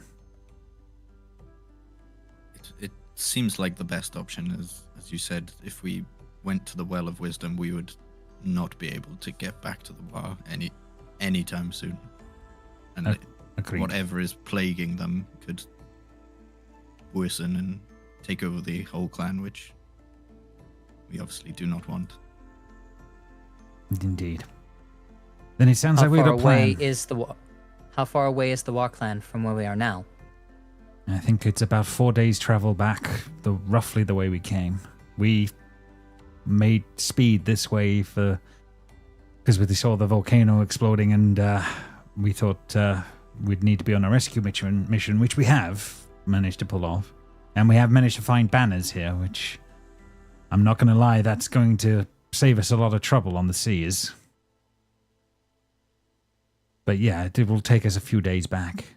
Whereas the Well of Wisdom, that's weeks out north. It's a long run. Very well. Okay, well, we've come to some decisions there, then we have a plan. We know what we're doing. Now the question becomes, what do we do with the crews and the ships? Well, we're going to take all of the named NPCs, and the rest of the schmucks can go on the other ships. We also have we can trust, right? Yes. Yeah. He also says we also have the problem of prisoners as well. The Lutan need to be dealt with. Are they coming with us on ours, or are they going to be going on the other side? I will give you that. You guys are aware that the size of your ships is the maximum of 14 crew, and you can have up to 10 passengers on a ship. That's the max size of what you can. What That you is can go with. together, so 14 and 10. Yes, correct. Yeah, for you guys count as crew. Yeah, yeah. So yeah, it's going to be 14 crew total with you. Well, that's including yourselves and Well, up if to we 10 just passengers. if we take all the small people, those only count as like 0.5 people. Ah, so I we see, take I see. Sadi, we take Frine, we take the I don't think you can put them halfling on top of each barbarian. other. That's only 1.5 people. So how many people do we have to divvy up? Well, you have got there is a fair few crew. What I'll do is I'll start going down the list of people that are here and what their abilities start to give you if they are aboard your ship, and then you'll have to We also need decide. people that we can trust on the other ships as Yeah. well, so they don't. Correct. True. Yes, it's honestly up to you. You are very aware it's probably easier to fill 2 than 3. If you're going to go to 3 ships, it's going to get pretty thin. Oh, we'll just. But yeah, it will be up to you guys to decide on that one. So yeah, you already know what I'm assuming Hrolf is a go for being on your ship, or Get rid of him. Yeah. just get rid of him. But obviously you know he gives you two possible crew actions that you can keep with him if he is around. Because he can give you advantage on an attack, etc., and things like that in combat. So what you guys have to do is you have to pick your crew, which will be one step of this, and then the second one is you'll have to tell me whenever you're going into an event, which 3 are you keeping with you as a group as your B team for that period. So you can use their effects if that makes sense. So there's going to be a bit of working out your B team crew. I will supply afterwards the actual sheet with all of the information. But yeah, you know Hrolf can give you extra actions. He can take a weapon attack for you as part of your crew actions, which you now have 4 around that you can deal with, or he can assist as a 1 action on an attack. Yeah, Sadi, you know that I'm assuming she's probably getting a spot on your roster on the main ship. On that one, you're aware that obviously mechanically she is the one that can make a wisdom check, and if she's successful, she can give you 1d4 hit points and stabilize, which is very handy on that one. Yeah. We're into the attacks. Sorry, say again. I said that's more important than attacks. I personally think so, but you guys have to you have to decide if you're taking her in. But do we want to take her into battle though? That's the Yes. She might die. I do not care that she's a child. Without her, I'm pretty sure I am the only one that can heal us, which is kind I of. can heal. Oh, you can heal? I thought Zisa you were can just all about death. stabilize because she's trained in medicine, but she doesn't heal. I don't And need healing. I haven't found the shit to create healing potions yet because we haven't really foraged anywhere yet. No, you've unfortunately being the first place you went to was a lava island. Wasn't the ideal for that, but it's coming. It's coming. Does Edgar have any healing? She has divine aura, right? Yeah, Zisa she picked does. that up. She does. She is, but it's not actually healing. She does. She has the crew action of for 2 crew actions in a round. You can have her add magical extra damage to an attack as radiant damage. So you can get an extra 2d6 radiant damage using that ability of hers if she's with you guys on when you're out on an expedition. Okay. Dealing with the people with the ironwood influence, that would be pretty big. Could be very, very useful. The only thing that it does on this one is you have to declare this before you do your attack. So it's 2 crew actions to do it out of your 4 that you're getting around, obviously. So it's quite high. And then obviously it'll be 2d6 extra radiant damage if you hit. So it's but you have to take the risk, but you can use that. So yes, she's another one that you may want to possibly have have on you on your side there as an option on that one. I'll go back up the list to some of the higher ones. We have Risa. You've already had her use her abilities, so she basically costs you 1 crew action, and she can just make a basic attack that gives you basically 1d6 plus 1 bludgeoning damage on a round. So you could have 4 of those if you were just going to use those as plain attacks as your crew. Who is she again? She's the one that we found wandering around down there. Down there. This one, right? No, that's Toki. She's one of the ones that you saved from the from nowhere. She was one of the homeless that Hodor sort of found as and offered space as crew. She has a different dwarf. No, she's. I think she is a dwarf in this case. Yeah, after I'll double check it in a little bit. But she's incredibly strong on that one. But Risa is here somewhere. But yeah, she's just it's a very basic attack, but it's it will do a bit on that front. I'll go back down to where Toki is on this one. Toki, she has the ability, as a reaction, she can take the damage that would be done to your character by an attack instead of yourself. If this damage is enough to use up her hit points, she will die.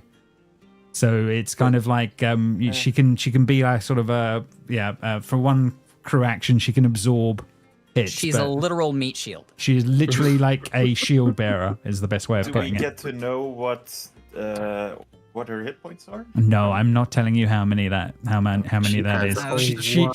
No, she's quite strong, but I'm not gonna tell you the exact number. So could we heal Taki? Well, she certainly can be healed, and she can also obviously long rest. She would heal back up to normal. It's just if you keep using her, does your meat shield pay the ultimate price at some point? Possibly would be the answer. So it's another option that you could take into battle if you wanted to go down that route. So yes, she has that one.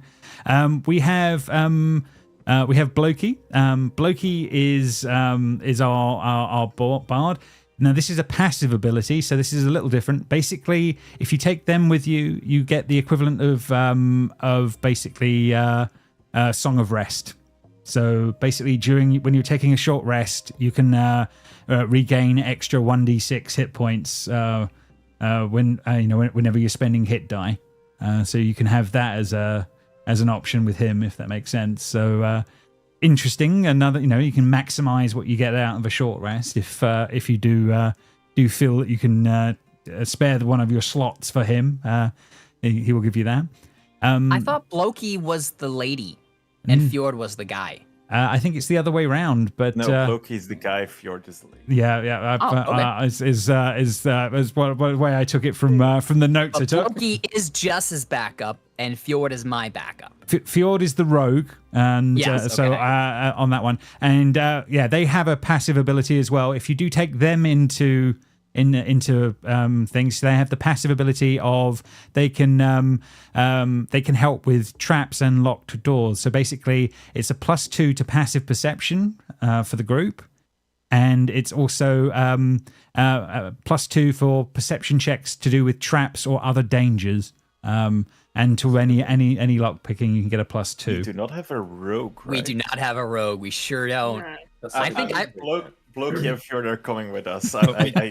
But you only have 3 slots, remember, when you go out. So it's kind of all the weighing up what you're going to take. But on our ship, I mean, like. Yeah. Oh yeah. No, I see what you're saying. Yeah, you got 2 different. We are emotionally attached to them. Yeah, you absolutely. Yeah, I mean, you've got to decide who's on the ship, which is definitely one thing we're trying to work through here. And obviously, then every event you have to decide which 3 are out with you in the. It's hard to trade up, which one, a healing over that or over, different things. It's going to be some tough choices on that one. So yeah, that's Fjord and Blokey. So they have been done on that one. We've got Howden. He is one of the dwarves that you picked up in Nowhere, along with Eggle and the rest of them. Basically, they are they have the passive ability. They can bolster the hull of the ship, because they are like a repair person for the ship. Basically, they can add 20 temporary HP to the ship's hull, so they can bolster the strength of the ship if you set them up as the key person in the 3 you pick for an event. That's another one that they will be able to do. And there is also. Go ahead. It's kind of useful. Yeah. Does Halfred have a similar ability? The blonde elf, half elf person that we found. Here Halfred is actually she's a little different. She doesn't do a bolster effect. However, Halfred can repair to the damage to the ship over time. So she can repair 10. She can repair 10 points per day of hull damage back to the ship to try and improve things. So it's kind of like a thing that we need to have her in our party, or she does this when she's on the ship. Yeah. So if you tell me that in these days your 3 slots, she's using one of your slots up, she will give you that that 10 points of. That could be on our travel days. You know? Yeah, but this can be on a travel day. Right? Correct. Yeah, but as long as you tell me the slots, you tell me what slots you're using, it's fine. How many can we take on the ship? 10. So you've got 14 crew and up to 10 passengers. And then you've got to decide, are some of those the prisoners? Because there's 4 prisoners. Would they end up on your ship, taking up 4 of those slots? I suggest putting one of the ship healers on one ship and one on ours, because otherwise, one ship is going to get. Well, does anybody have any sort of like shipwright abilities like amongst our PCs? I have mending, but I know that I don't think would cover enough of it. But does anybody else have like woodworking or anything like that? Proficiency in water vehicles, whatever that does. Yeah, you're probably better at navigation. Yeah, that's navigation. My eyes. I have herbalism kit. Great. Very helpful. And I can speak primordial. Does that help? You can speak to the boat. More than you know. Okay, so do we want like something that will be useful in battle, or something that will be useful in between battles? We need a bit of both, do we? That's the thing. Yeah, James, is there anyone else that you need to give us lists for? Yeah. There's still a few. Okay. There's still a few more on the list. Frine, the little wicker person that you've run into, they give off the passive ability of basically a low level lucky. Basically, you would re-roll 1s on any attacks or skill checks. Oh, that's very useful. Yeah. They're all very useful. This is the problem. Yeah. Yeah. And the thing is like we have 6 PCs, and then Herolf, and then Sadi. So that's 8 people right there, which means we can only add 6 more named NPCs to our boat. You could have passengers as well, but yeah, it's up to you how many. How much. Sadi would be a passenger, obviously. So, okay. Wait, who did I miss? Because I'm making a list here, but I have Herolf, Sadi, Egger, Halfred, Frine, Risa, Tauki, Bloki, Fjord, and Halden. I think is all we've mentioned so far. Oh, Router. I didn't have Router. Router, as in. We need Router. She's we need to keep her. I would hope she would come with us. I forgot to write her down. Okay. That's amazing. Wow, thanks. Swimming behind us. I'm sorry, Drew. I'm very sorry. No problem. Can we just take the main lieutenant prisoner and just get rid of the other 3? Just the dragon. The other 3 nobodies. Just have the dragon. They can join us passengers, right? And you can do. It's up to you. You can use what numbers you want. Balder would like say like, oh, like he doesn't necessarily want to stay like with a lot of Orn people because he's afraid for their safety. So Oda feels the same on that. Oh, look at you bonding. Fair enough. Risa would absolutely, Zisa would absolutely vouch for the Lutan not being influenced as of right now. So if there was any sort of worry about them acting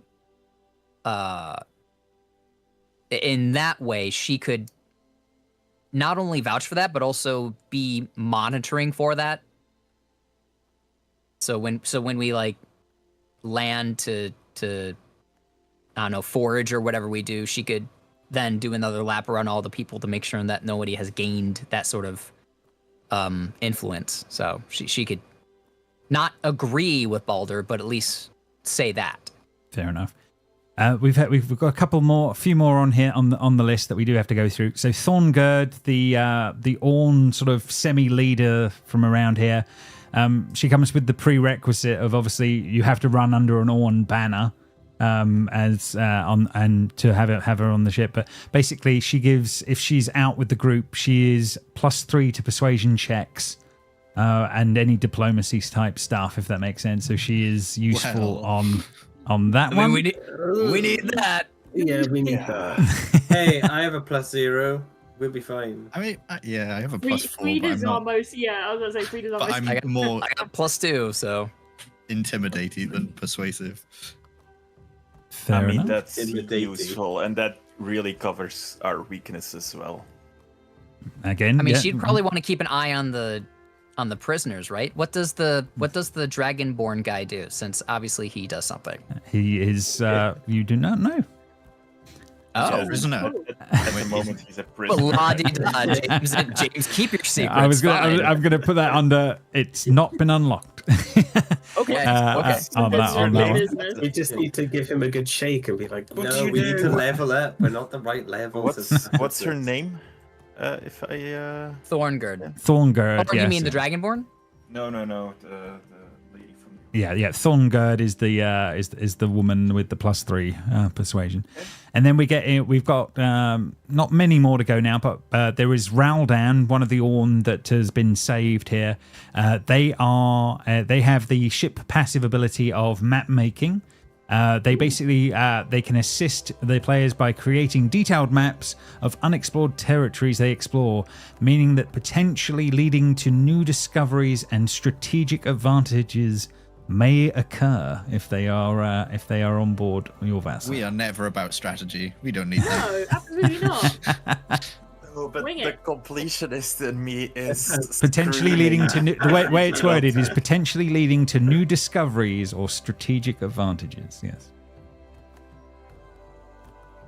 So yes, another possible option there, and then there is obviously a number of Orn other people around that are less likely to be a thing at the moment, but. But For what was now, his these are the name, ones by you've the way? unlocked. That one, sorry, the map picking is Raldan. Huh. Oh, there's an L there. Raul. Okay. Yeah, Raldan, Raldan.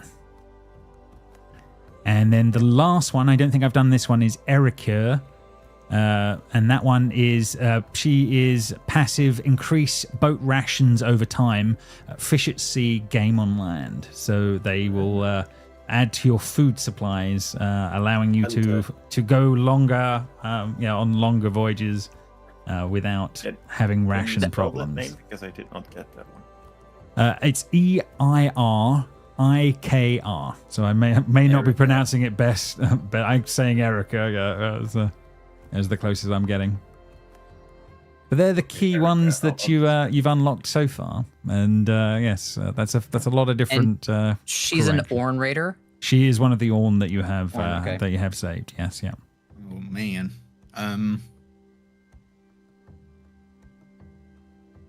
So can you get your crew number down to within the 14 plus 10 passengers is going to be the question. And who is on that list? I think we just say right away that Risa, with her basic bitch attack, isn't really that important. Oh yeah, get rid No, of that. Risa, Toki, I personally also didn't really value that much. I mean, we've got Frida's interception, which is just a better version of what she does. So We don't need any attackers. No. We don't need that. I mean, but we got to bring Rolf. We don't have Yeah. to bring him along with us. He has to come on the boat. Oh, so yeah. Well, I'm talking crew now. Yeah, you basically at the moment, I think you really need to work out who's on your ship versus the probably filling one of the other ships. Because James is going to kill everyone on the other ship.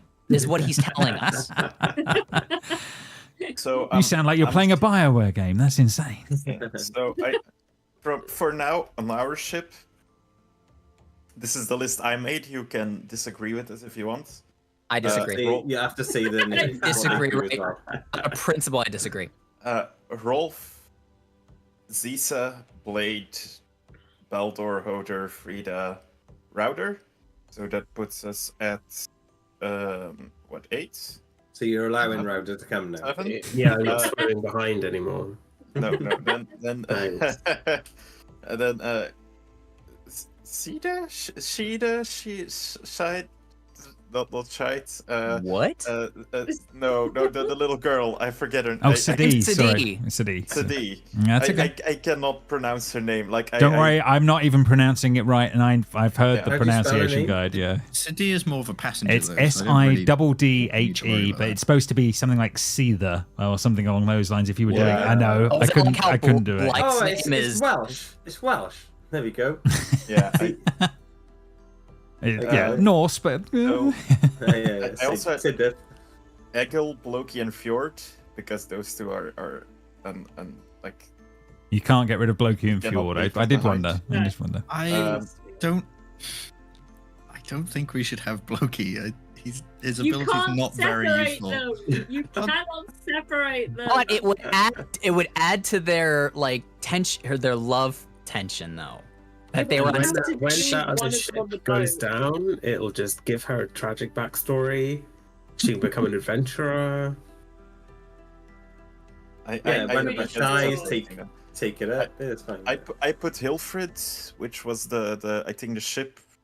She's the one that can lady. repair the ship. Like Yeah. instead of giving the temporary hit points, which is what Halden can do, Yeah. Alfred We can legitimately repair the ship. We can switch these out. I don't. And then. I mean, I'm have- assuming we're not sending the boats to different areas, so we can swap out these people as we need too, right? Like Yeah. this is like a fleet now. That's honestly up to you, but it's starting to become more of like a raider group. Would probably be the same thing. And there's probably, unless you come up with some reason. I mean, there won't be. I'm not saying that there won't come a time where you can't decide. One group goes here and another group sends a message somewhere else. You can certainly have those options, but for now, I'm assuming you guys are keeping the two ships as a group for now. Yeah. But you can't call on the abilities of the people on the other ship, if that makes sense, and unless you do the full swap out of people on, people off, and all the rest of it. And I as for the last two spots, I have Thorngerd and Ralden.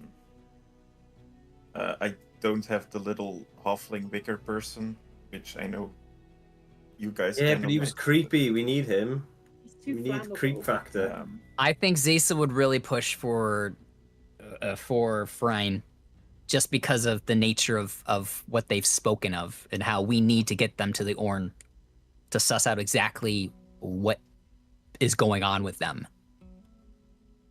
Yeah, you do think they would be useful to be taken to the Volve, so that is certainly something. I think non-negotiable. We got to have Sidi with us because obviously she's a tiny child and we feel very responsible for her. Not Zisa as a person, But the but I'm sure the players, yeah. party does. Yeah. Yeah, then Rolf as well. Yeah, All we of need our us. parental figure. Zisa could Dead. actually argue for Herolf being on a separate ship because she has message and she can communicate between the ships. So if he has anything that he wants to say, he can signal her. We can get close enough for her to figure out what he wants. The only Who's thing going I to be would think- captain on this ship? Yeah. Look at me. I am the captain not me. now. Yeah, you'd have to decide who the Me. captain was. Yeah. I mean, I am a protector of the Volves, so I've traveled as a captain of the ship quite often, so I kind of probably would be. I wouldn't feel comfortable being a captain. of the Yeah. ship. Zisa legitimately does not care. Choices. She would actually kind of ask Herolf, who he deems to be the secondary captain Yeah, of put it in this James's party. hand. Yeah. Put it on that one. I think probably knowing the links to the Volve, I think he would suggest if you are going to go down that road, I think Frida probably would be the next sort of possible. Or he would say Thorngerd as the he has to sort of at least suggest that as she is quite she is like a quite forthright and quite leader. leader-like. He would say she But would Frida be also has, capable. Yeah, she would be capable. Frida's got the ability to do what's it called, the water vehicle, right? So that makes her a good candidate. Also, I'm also impartial. I'm not part of any clan. Yeah, I mean, absolutely. I would say, literally, from Hrolf's perspective, he would say Thorngerd and Frida were the top two choices. If you were asking him. Agreed. Well, Captain Frida it is then. I mean, if Thorngerd wanted to be captain, she wouldn't. She would just oversee what's happening. But I'd be happy for her to be captain because she is like technically the clan leader, right, of Orn. So she's the highest ranking Orn here. That doesn't necessarily mean she's not. She's not the clan leader, although she does have one of the symbols of the clan leadership on her, if that makes sense. Jo is also the face of this campaign, so her ability is passive. You said, right? Correct. Yes. Yeah. If you if you have her in your selected slots, basically she's then giving you the passive ability, the passive persuasion +3. Basically, is what you're getting if on persuasion checks if she's in the group. But you obviously have to use up one of your 3 slots to put her into that position. So I'm putting Risa and Tauki on the other ship automatically. Does everyone agree with that? Yeah. Risa and Tauki, yeah. I have that as well. And then also Erika or whatever her name was. Erika. Yeah, Erika was the one that was she increases boat rations over time. Yeah. I think for now we could put her on the other ship, but when we want to go to see the Well of Wisdom, it would probably be good to have them. That's probably a very good call because when you know you're dealing with a longer run, that's probably a reasonable call. Then I think either Haldon or Hilfrid would also be on the other ship. I don't think we need both. Mm-hmm. Agreed. Yeah, one is giving you temporary hit points. One is I like the idea idea of legit actual repair. I also like the idea of Hrolf being on the other ship because at least we know for sure we have somebody extremely trustworthy captain in the other ship who can see into the fucking future, gang. Don't forget about that. He's essentially what's that one character from Marvel? Help me out. He's Elektra. And also his thing is only just an attack, really. Yeah, 2 attacks. And they're beefy, but yeah, they're just attacks. Fair enough. Yeah, no, it definitely makes sense. And okay, so I'm putting Halfred on our boat, gang. Just to give you a heads up. Yes. Cool. Halfred is the shipwright. Is she a elf or a half elf? I believe she was a half elf. On that one, I will double check that for you. But I think she was a no. Yeah, she wasn't. She was a pinned elf that was hanging from the.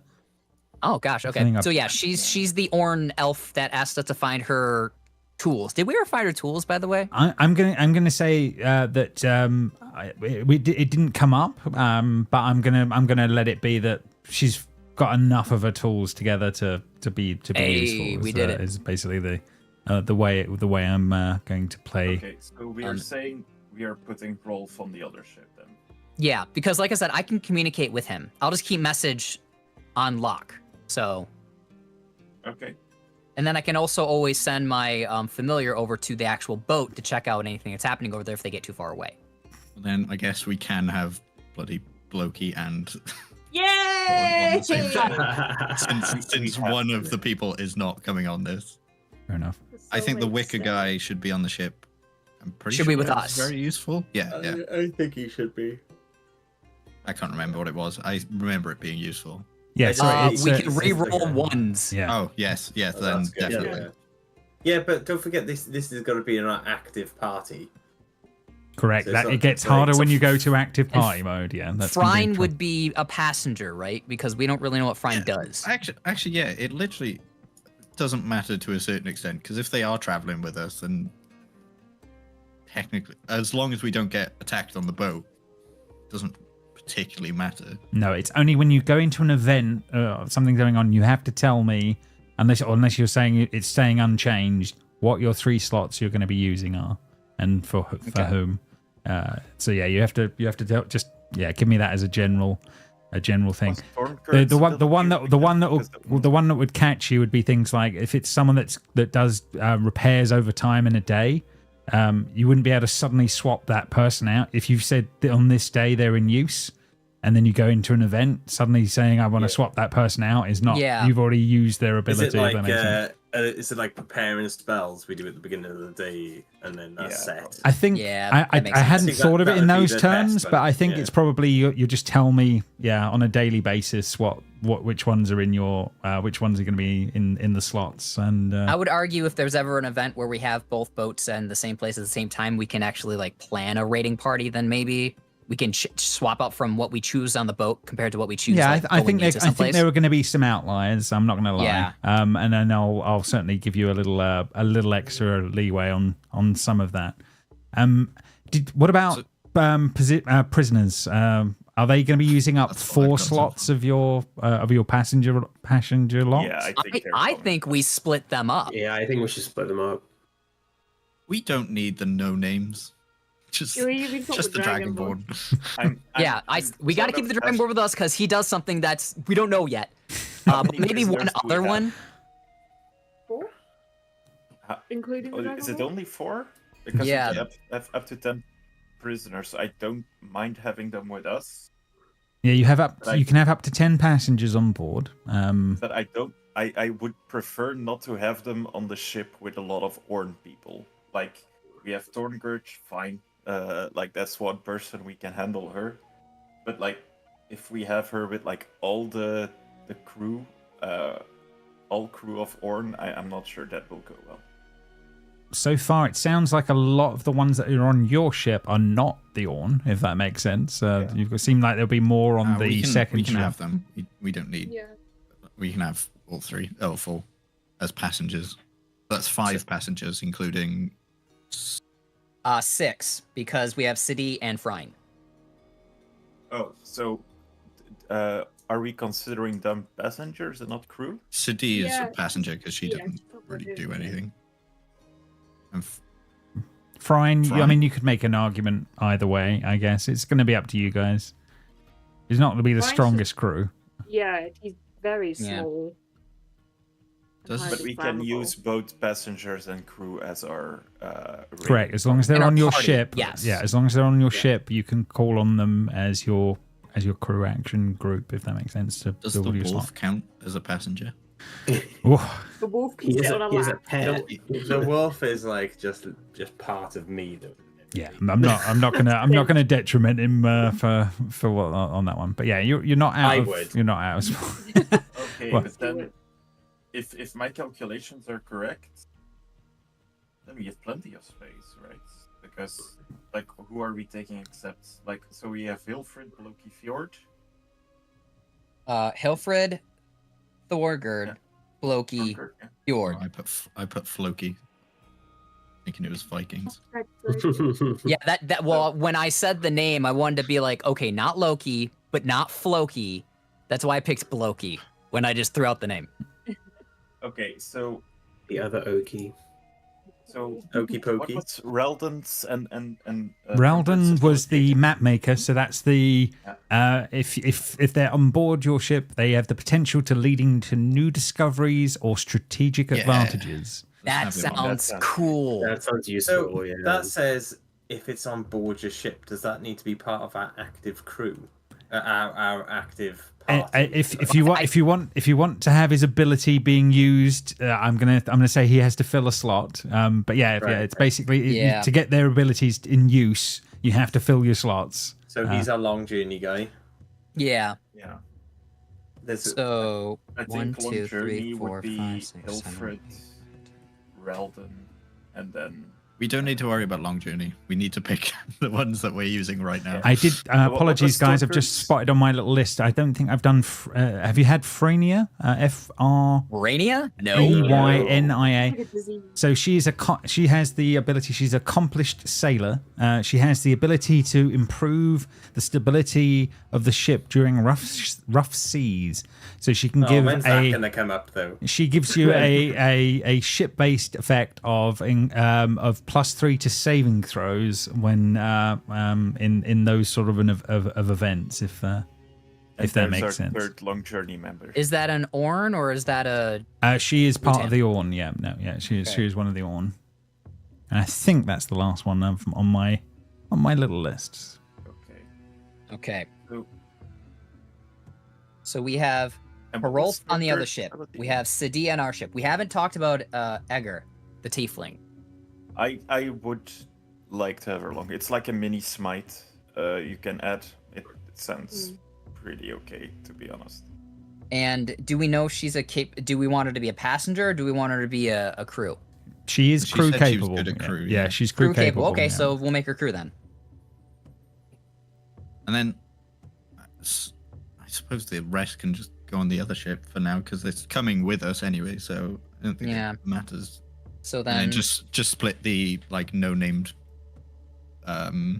clans members between the ships. No problem. Yeah. So Herolf, other ship. Sadi, our ship. Egger, our ship. Halfred, our ship. Frine, our ship. Risa, other ship. Tauki, other ship. Bloki, our ship. Fjord, our ship. Halden, other ship. Thorgerd, our ship. Rowden, our ship. Egger, other ship. Frina, I don't know. yeah, Oh, she's ship, right? she's the She's ship-based saving throws. Okay, one. okay. So, because I'm pretty sure with Frina that fills up our actual legit crew. I mean, 'Cause- if we're full, then, And then- that's fine, right? and then we we've can got- switch them out if we find more. Sorry, I have 13 of our crew, so I guess we have space for one more. And passengers, we have what's the Dragonborn's name, James? Madresh is the Dragonborn's name. Madresh. We don't know what he does yet, but you said you wanted to keep him close, right, Seb? Preferably, yes. So Madresh and what? 3 other Lutan? Yeah. And at No. the moment, I think we have 3 Orn on our ship, and then the rest would be on the other ship, Okay. if my count is correct. And that's Frenia, Thorgerd, and Relden. We did it. Well done, everyone. Well done. We Yeah. got there. We did the party selection. You did your crew and your party selections on Yeah, I that mean one. the other ship looks pretty lightly crewed to me, but They've got like loads of They've no got a lot names. of So Orn it's and fine. no names. okay. And we can switch And it's them. under Herolf. It is under Herolf. Yeah, That's and true. And you're also And we will one thing find as more. well as obviously there's 3 ships. What are you doing about the third one? Is it going to be scuttled? Are you going to leave it here as is? What's the thought process? Scuttled. I'd argue scuttle it. Yeah. Burn it. Viking funeral. We Well, take dead on take there. the Lutan flags though, just in case we need them again. Oh yeah. Just in case our obviously. ship gets burned down again. Yeah, so I'm going to say there is a section of you guys working out, and I think what you do is because your ship was fairly lightly loaded. I think what goes on is that the kit across 3 ships is packed into 2 is probably the best way of putting it. So your 2 are fully laden, and then you eventually scuttle the third so that won't come back round to bite in any way on that one. And Herolf is like, we'll keep nearby. We'll obviously be in contact. ZC, you've got that covered. And we'll watch you and you watch us, and we'll see what we can We can find out on the seas. We'll be heading south. It's going to be a few days of travel. We're as packed as we can be. I think we need to get this show on the road, I think. Before we do, can I speak to Blythe? Absolutely, yeah. As the ships are being packed and things are moving around, Blythe, there's a moment where Blythe, you're sort of pulled to one side and Zisa sort of comes up to you. You are familiar with animals. You travel with a wolf. You seem familiar with ravens. Yes? Yes. Yeah. When I used Summon Familiar, you seemed uncomfortable with my raven because it took the appearance of the animals that you were familiar with. Is there an animal that would affect you less, or one that you think would be more effective for my needs? Something... The only reason that it was a bit uncomfortable for me is because you made it so similar to the ravens that I use. So what you got to understand is these ravens are extremely rare, and they've only really ever communicated with me and my family. If you want to continue using raven, that's completely fine. I don't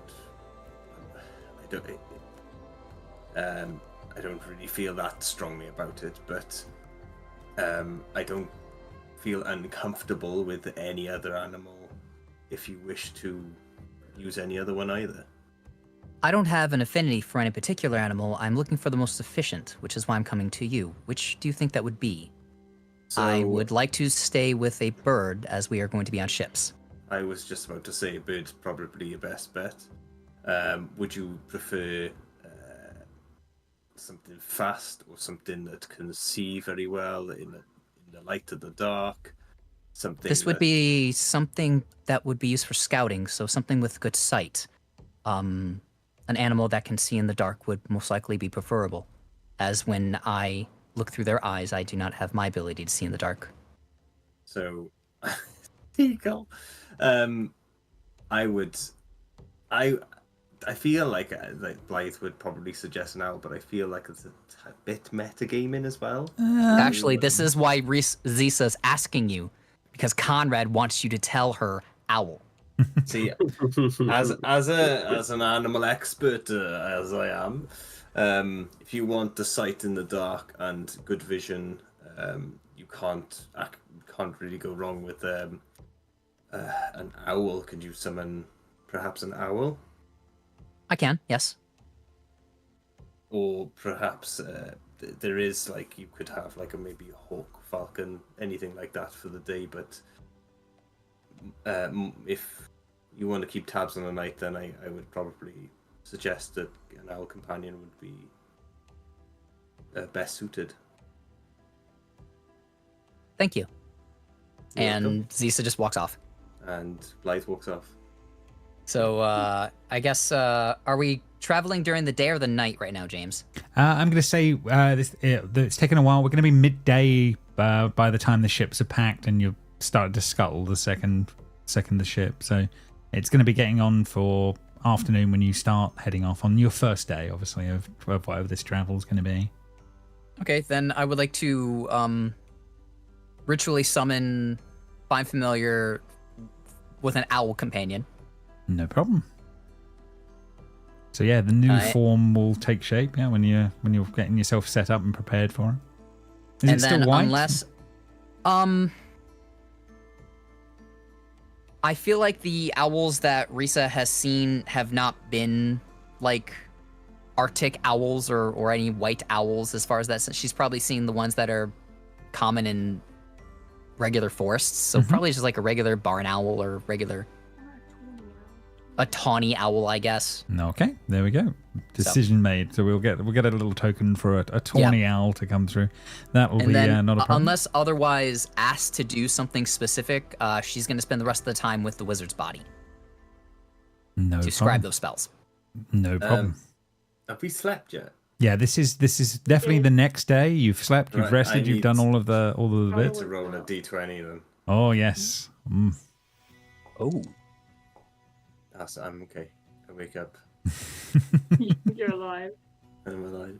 Okay, this is good because you've had conversations. So yes, so yeah, all of the above has happened. You guys will dish out the ships as you have seen fit. You've moved your supplies.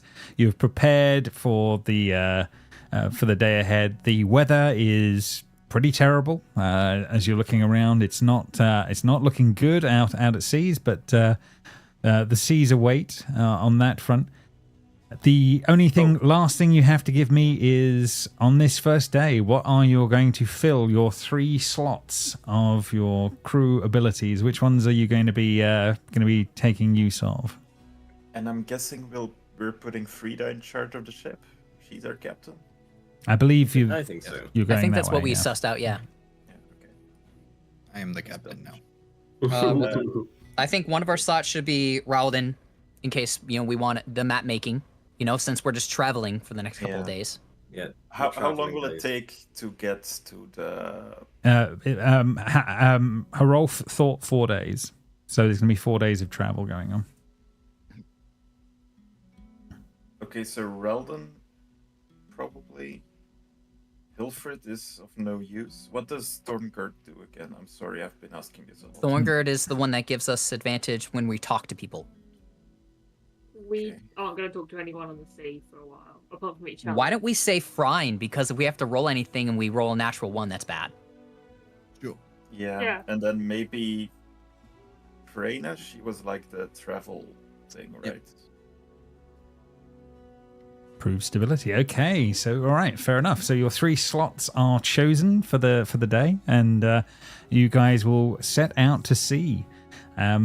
It is good to be back on the water. Frida, you are you're now in charge of one of the ships. It may not be under a Volve banner, but it's still good to be able to put your skills to use. Obviously, clearly more accomplished at this than most. You've spent a lot of your life on ships, even with a bit of time with Harolf. But yeah, it's good to be back out on the sea. But this is what raiders do. They are well traveled and used to the seas, and it's good to be off of that horrible volcanic rocky island that you guys have been stuck on for quite a long time. I'm going to bring you back through to the map for a moment. So where we are in relation to things, you guys have been up here and dealing with everything on this side of things with Felagar, and you are now heading back down south, heading this way on the fast currents, heading on this front. Basically, we have 4 days of travel. So who wants to roll the D12 for day 1 of travel and see what we're dealing with? I'll do it. Go for it. Never. Did I do it?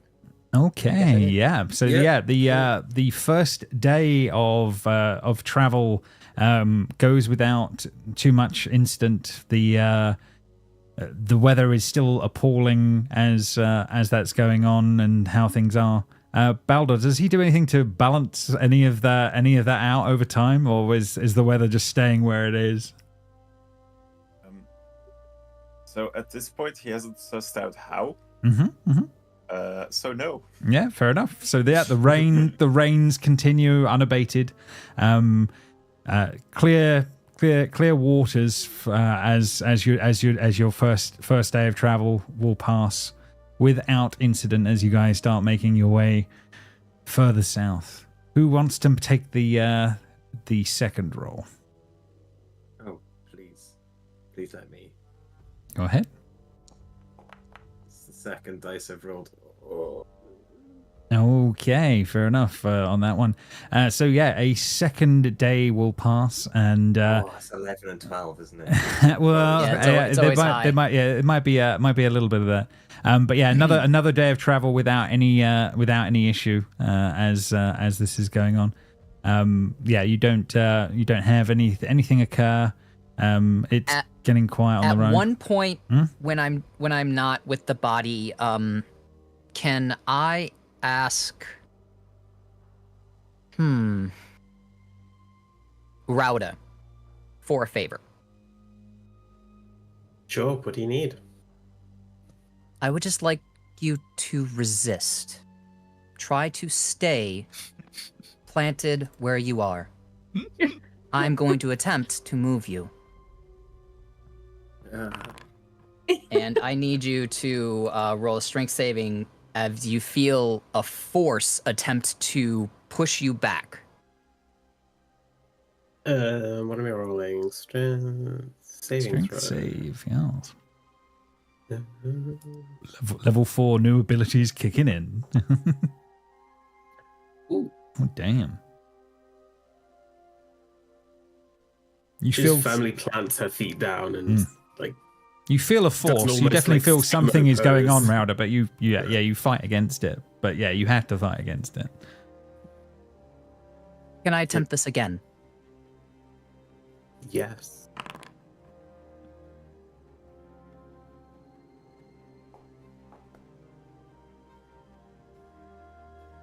Ooh. And you fail, so you feel just a pressure in your chest just push you back, and you skid 5 feet back on the deck. She just smiles. That was fun. Zisa nods and says, "Good, thank you," and will turn right back around and go back to what she was doing. Oh. Fair enough. So yeah, with these little interactions going on, another day of travel. We'll continue. We'll continue on. Who's going to go for the next one? The captain, me. Go on, I'm Frida. the captain. Roll the die. Roll the die. No, You're actually, I don't captain know. now. I'm too focused on the day to steering the day. Yeah. ship. You Baldo do it. can do it. You do it. Roll the dice. Oh, it's obviously going to be an 11 or 12. No, it's 11. 1. Oh, okay. Oh, fair enough. Okay, right. So on a 1, so as you guys are making your way along on this third day of travel, and things are going on, bear with me. Need to bring you through to another area as this is going on. This is the Kraken. No, a 1 was a Kraken. Yes, well done. No, not quite on that one. You guys hear coming up ahead of you guys the repetitive bobbing of wood against the sides of a broken up pieces of what was probably a longship at some point. Starts to drift into view. Even from a distance, it's clear that there is nobody left alive. Its crew are definitely corpses as this is going on, and you can see 3 small stunted trees that seem to be rising out of the hull. Let's bring this 1 second. Here we go. So yeah, this is sort of like floating along on the waters coming up ahead. You've not seen something like this, but yeah, as your ship, do you make your ship get closer to what's going on here, or what's the thought process as you guys are starting to take this in? Oda would love you to get closer to this. He thinks this is the coolest thing he's ever seen. Zisa will turn to Frida and say, "I will contact Rolf, see what he would like to do." Frida is all about the mission, so she doesn't particularly care about this. She wants to. So I get will to use message to just say orders. What To if Rolf. there's, survivors? I mean, should we not? Basically, what comes back is probably investigate with caution. Would probably be his thing.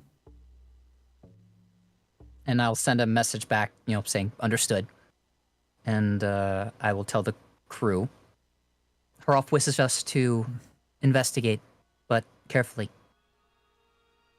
Oda's very excited. I bring the ship Around. pretty close, not too near it. Can Yeah. I sort of lean into Hodor and say, "Close your mouth, you're gonna start drooling in a second." Hoda's gonna elbow you, but not realize the effect his gauntlets now have. So you make an unarmed attack. Yeah, so Yeah, you would probably essentially. normally do it really hard because you know how Yeah. like weak So- you are. 16, which is like ridiculous for Hodor. think that is my armor class. Yeah, that's a lot tougher than expected, Baldor, as you take the jab. That's amazing. Got him. I forgot about the gauntlets. Sorry. Good one. As the ship drifts closer, you can see there are, on this sort of top part of the deck, there's definitely some signs of some supplies, some barrels, and there are definitely the sights of these three bodies literally sort of hanging there. And it clearly looks like these trees are growing off of these bodies from what you can see as you move closer. As we get closer, can I just cast Divine Sense as we get within 60 feet of it? Absolutely, no problem at all. As you do, See what I'm getting from these. Whatever's yeah. happening. You're not getting any sort of sense of undead or anything desecrated as you come. It just seems like dead bodies. You're not getting the usual sort of sense of anything more undead related or anything like that as you're drifting closer. But yeah, as your ship sort of pulls close enough to, what's the thought process? Is anyone going to attempt to board and have a look, or what's the thought? Yeah. Has it been like? How long did it take us for us to spot this and then? This would have definitely taken a fair few minutes. It's not, approaching something on the sea takes time. Okay, I would have set up detect magic as a ritual then. No problem. What you get when you do see the detect magic is that you get that same, a lower level, but you do get that same sort of residual energy that you've seen from things like the thorns and other bits before, are coming from these trees in the same way. Those could be ironwood saplings. They give off the same energy, the same aura that I detected in Hodor and in the afflicted Luton and Warclands. When we get close enough, can I hop on? Yeah, absolutely. Yeah, I mean, I would also join in the hopping. no problem. I mean, it's easy enough. It's not in the best condition, but the boat is stable enough in this decision. Like I said, there are the three bodies as you see them here. There are numerous barrels and cases of different things within the boat as well. But what are you guys up to? Just a general investigation of the boat, I guess. Yeah, absolutely. Give me an investigation check, and we'll see how it goes.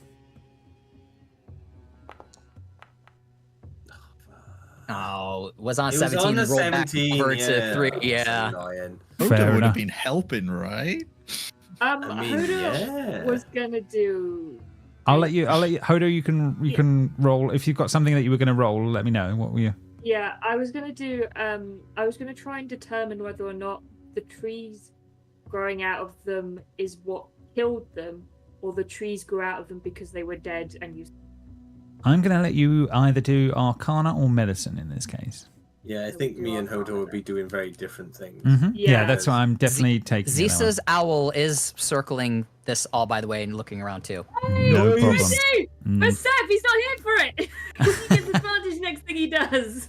Oh yeah, Hodo. Seth, Yeah, I it's got a Baldor. 20. You get advantage next time.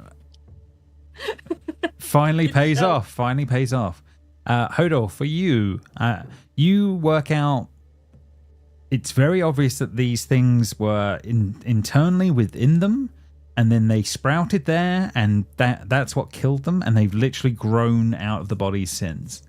So yeah, they would have been in horrendous pain as these things probably grew in their stomachs for a little bit, and then burst out of them pretty quickly. But yeah, that's what's killed them, is whatever's going on with these tree saplings. And it came from it came internally. It came internally from this. Can we see what clan these men were from? Yes, you absolutely can. They would be from. 1 second. Let me just make sure I've got me notes on that one.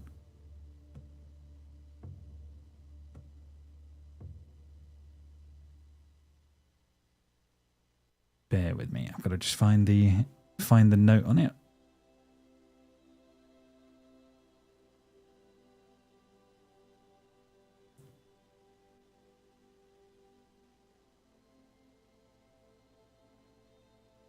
You want me to say what Hoda would say whilst you're listening? Yes, yeah, you go for it. Yeah, I'll just literally just find this for 2 seconds while you're doing that.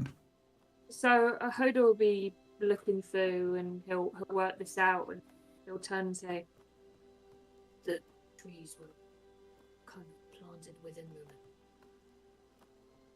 That's what killed them. They would have been in agony. The roots would have been kind of going through them. I have that femur bone with the ironwood in it. Sure, the previous owner had a similar fate to this. Maybe that was going to be what happened to me if that thorn stayed in. Maybe it's not a thorn, but a seed.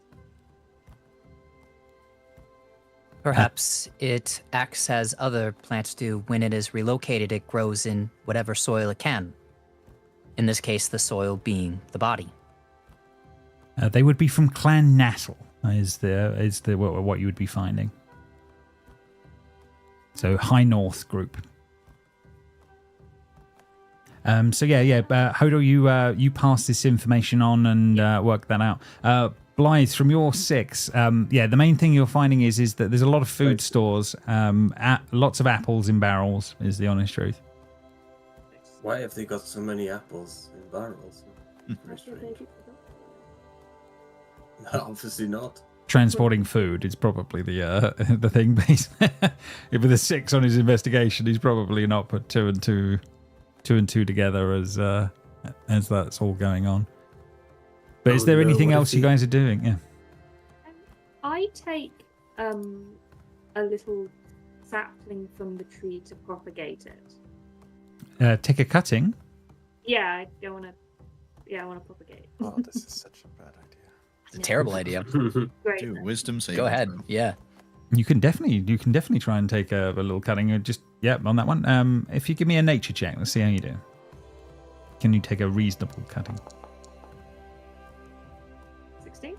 Yeah, you know that you need to cut below a node on the leaves. It's very strange, this metallic kind of wood.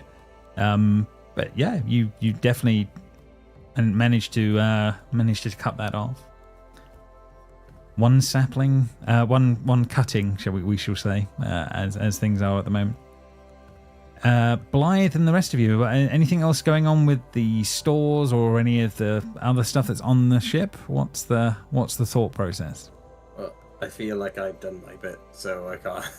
I don't know what I got. No, Apples. You know that there is apples in the stores, but is anyone else up to anything, or is the ship being left to drift or be scuttled, or is the stores being taken?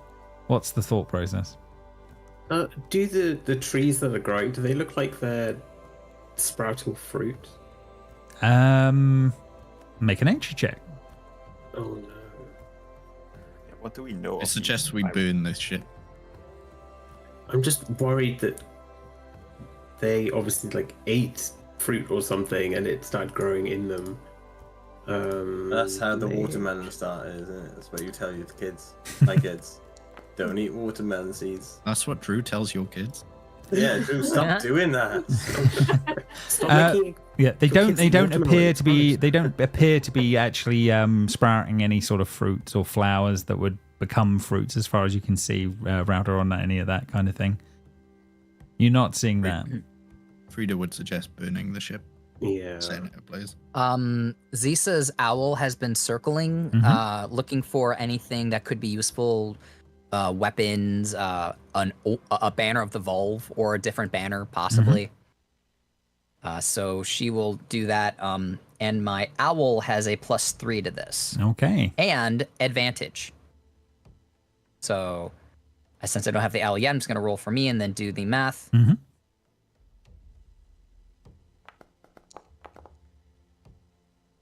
Ugh. So that's actually an 11. Okay, fair enough. So yeah, I mean, you can definitely see that there are some, obviously these barrels of uneaten apples. There is what looks to be a little bit of mead, and some dried breads in some of the crates and stuff that are sort of semi-opened, but nothing else of over interest, if that makes sense in the moment.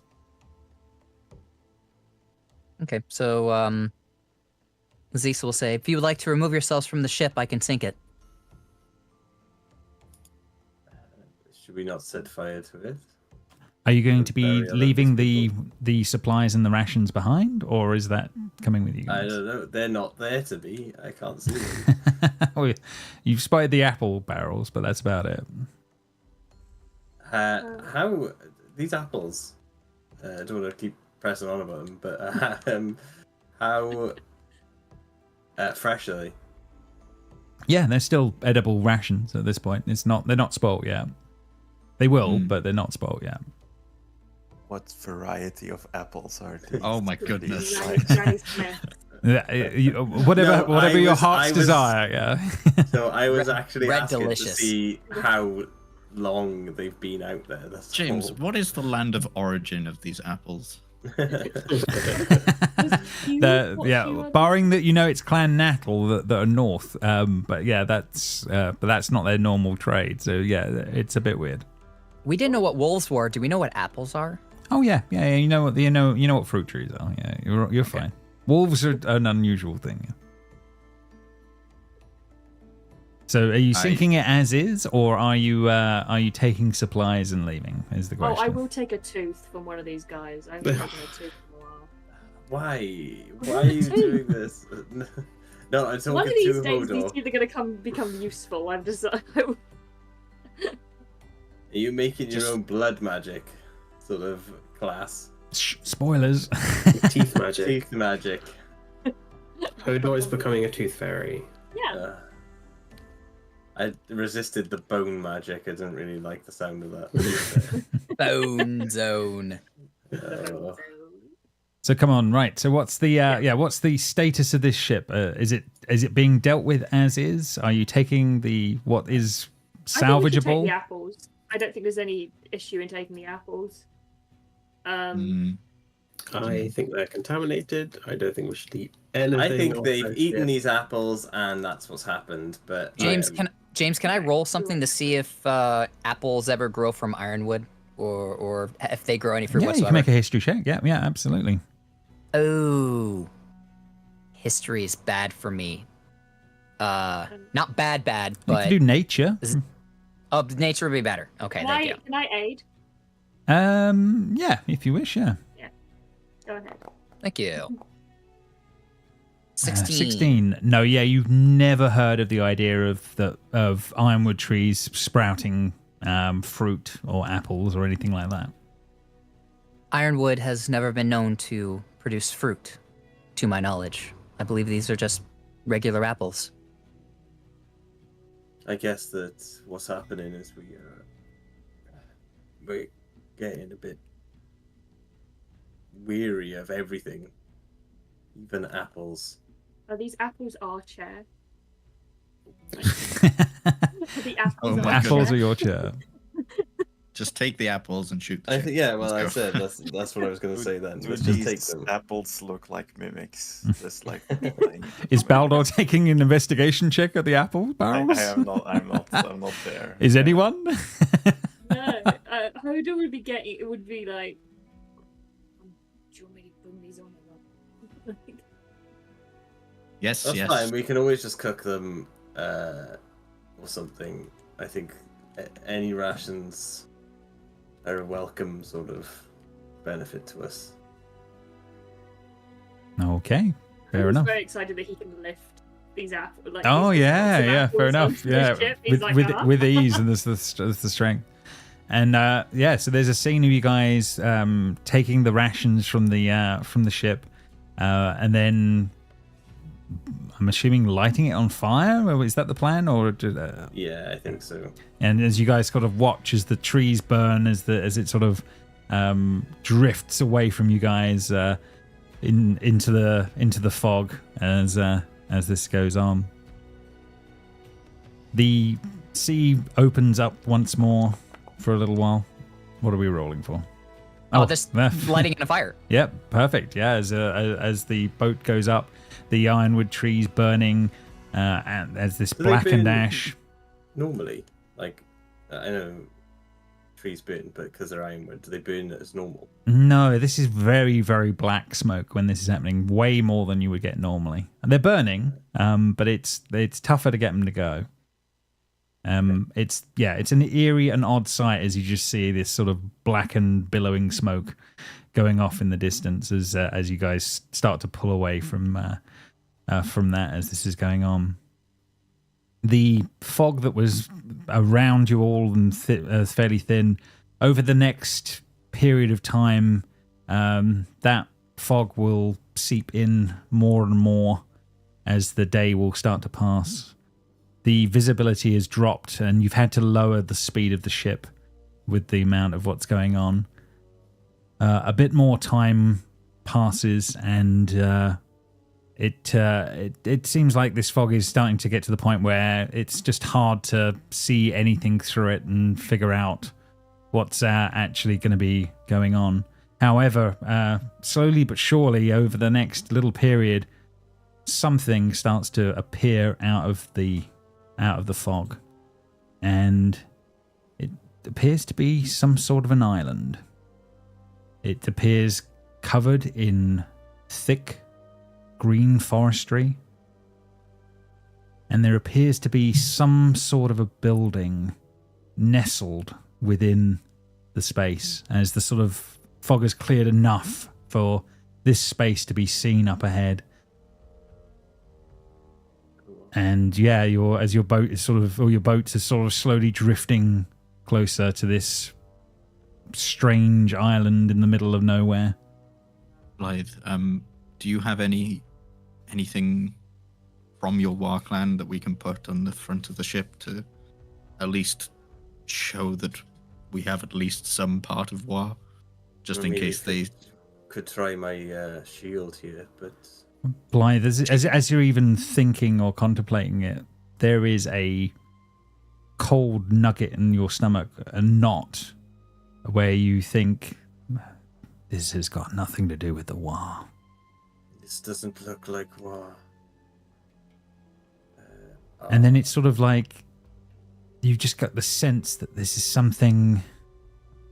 You feel a presence up ahead of something that's unsettling you, even as you're looking upon this.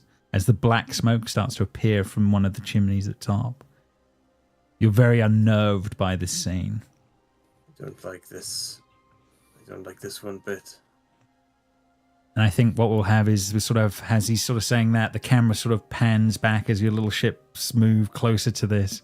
And yeah, we will be reconvening here next time for whatever is going on with this place. Well done, everyone. There we go. We've made it for another week, and we're back on the seas. So I think that's where we're going to call it for tonight, and then we'll reconvene next time. So well done. We did it. Ending the stream.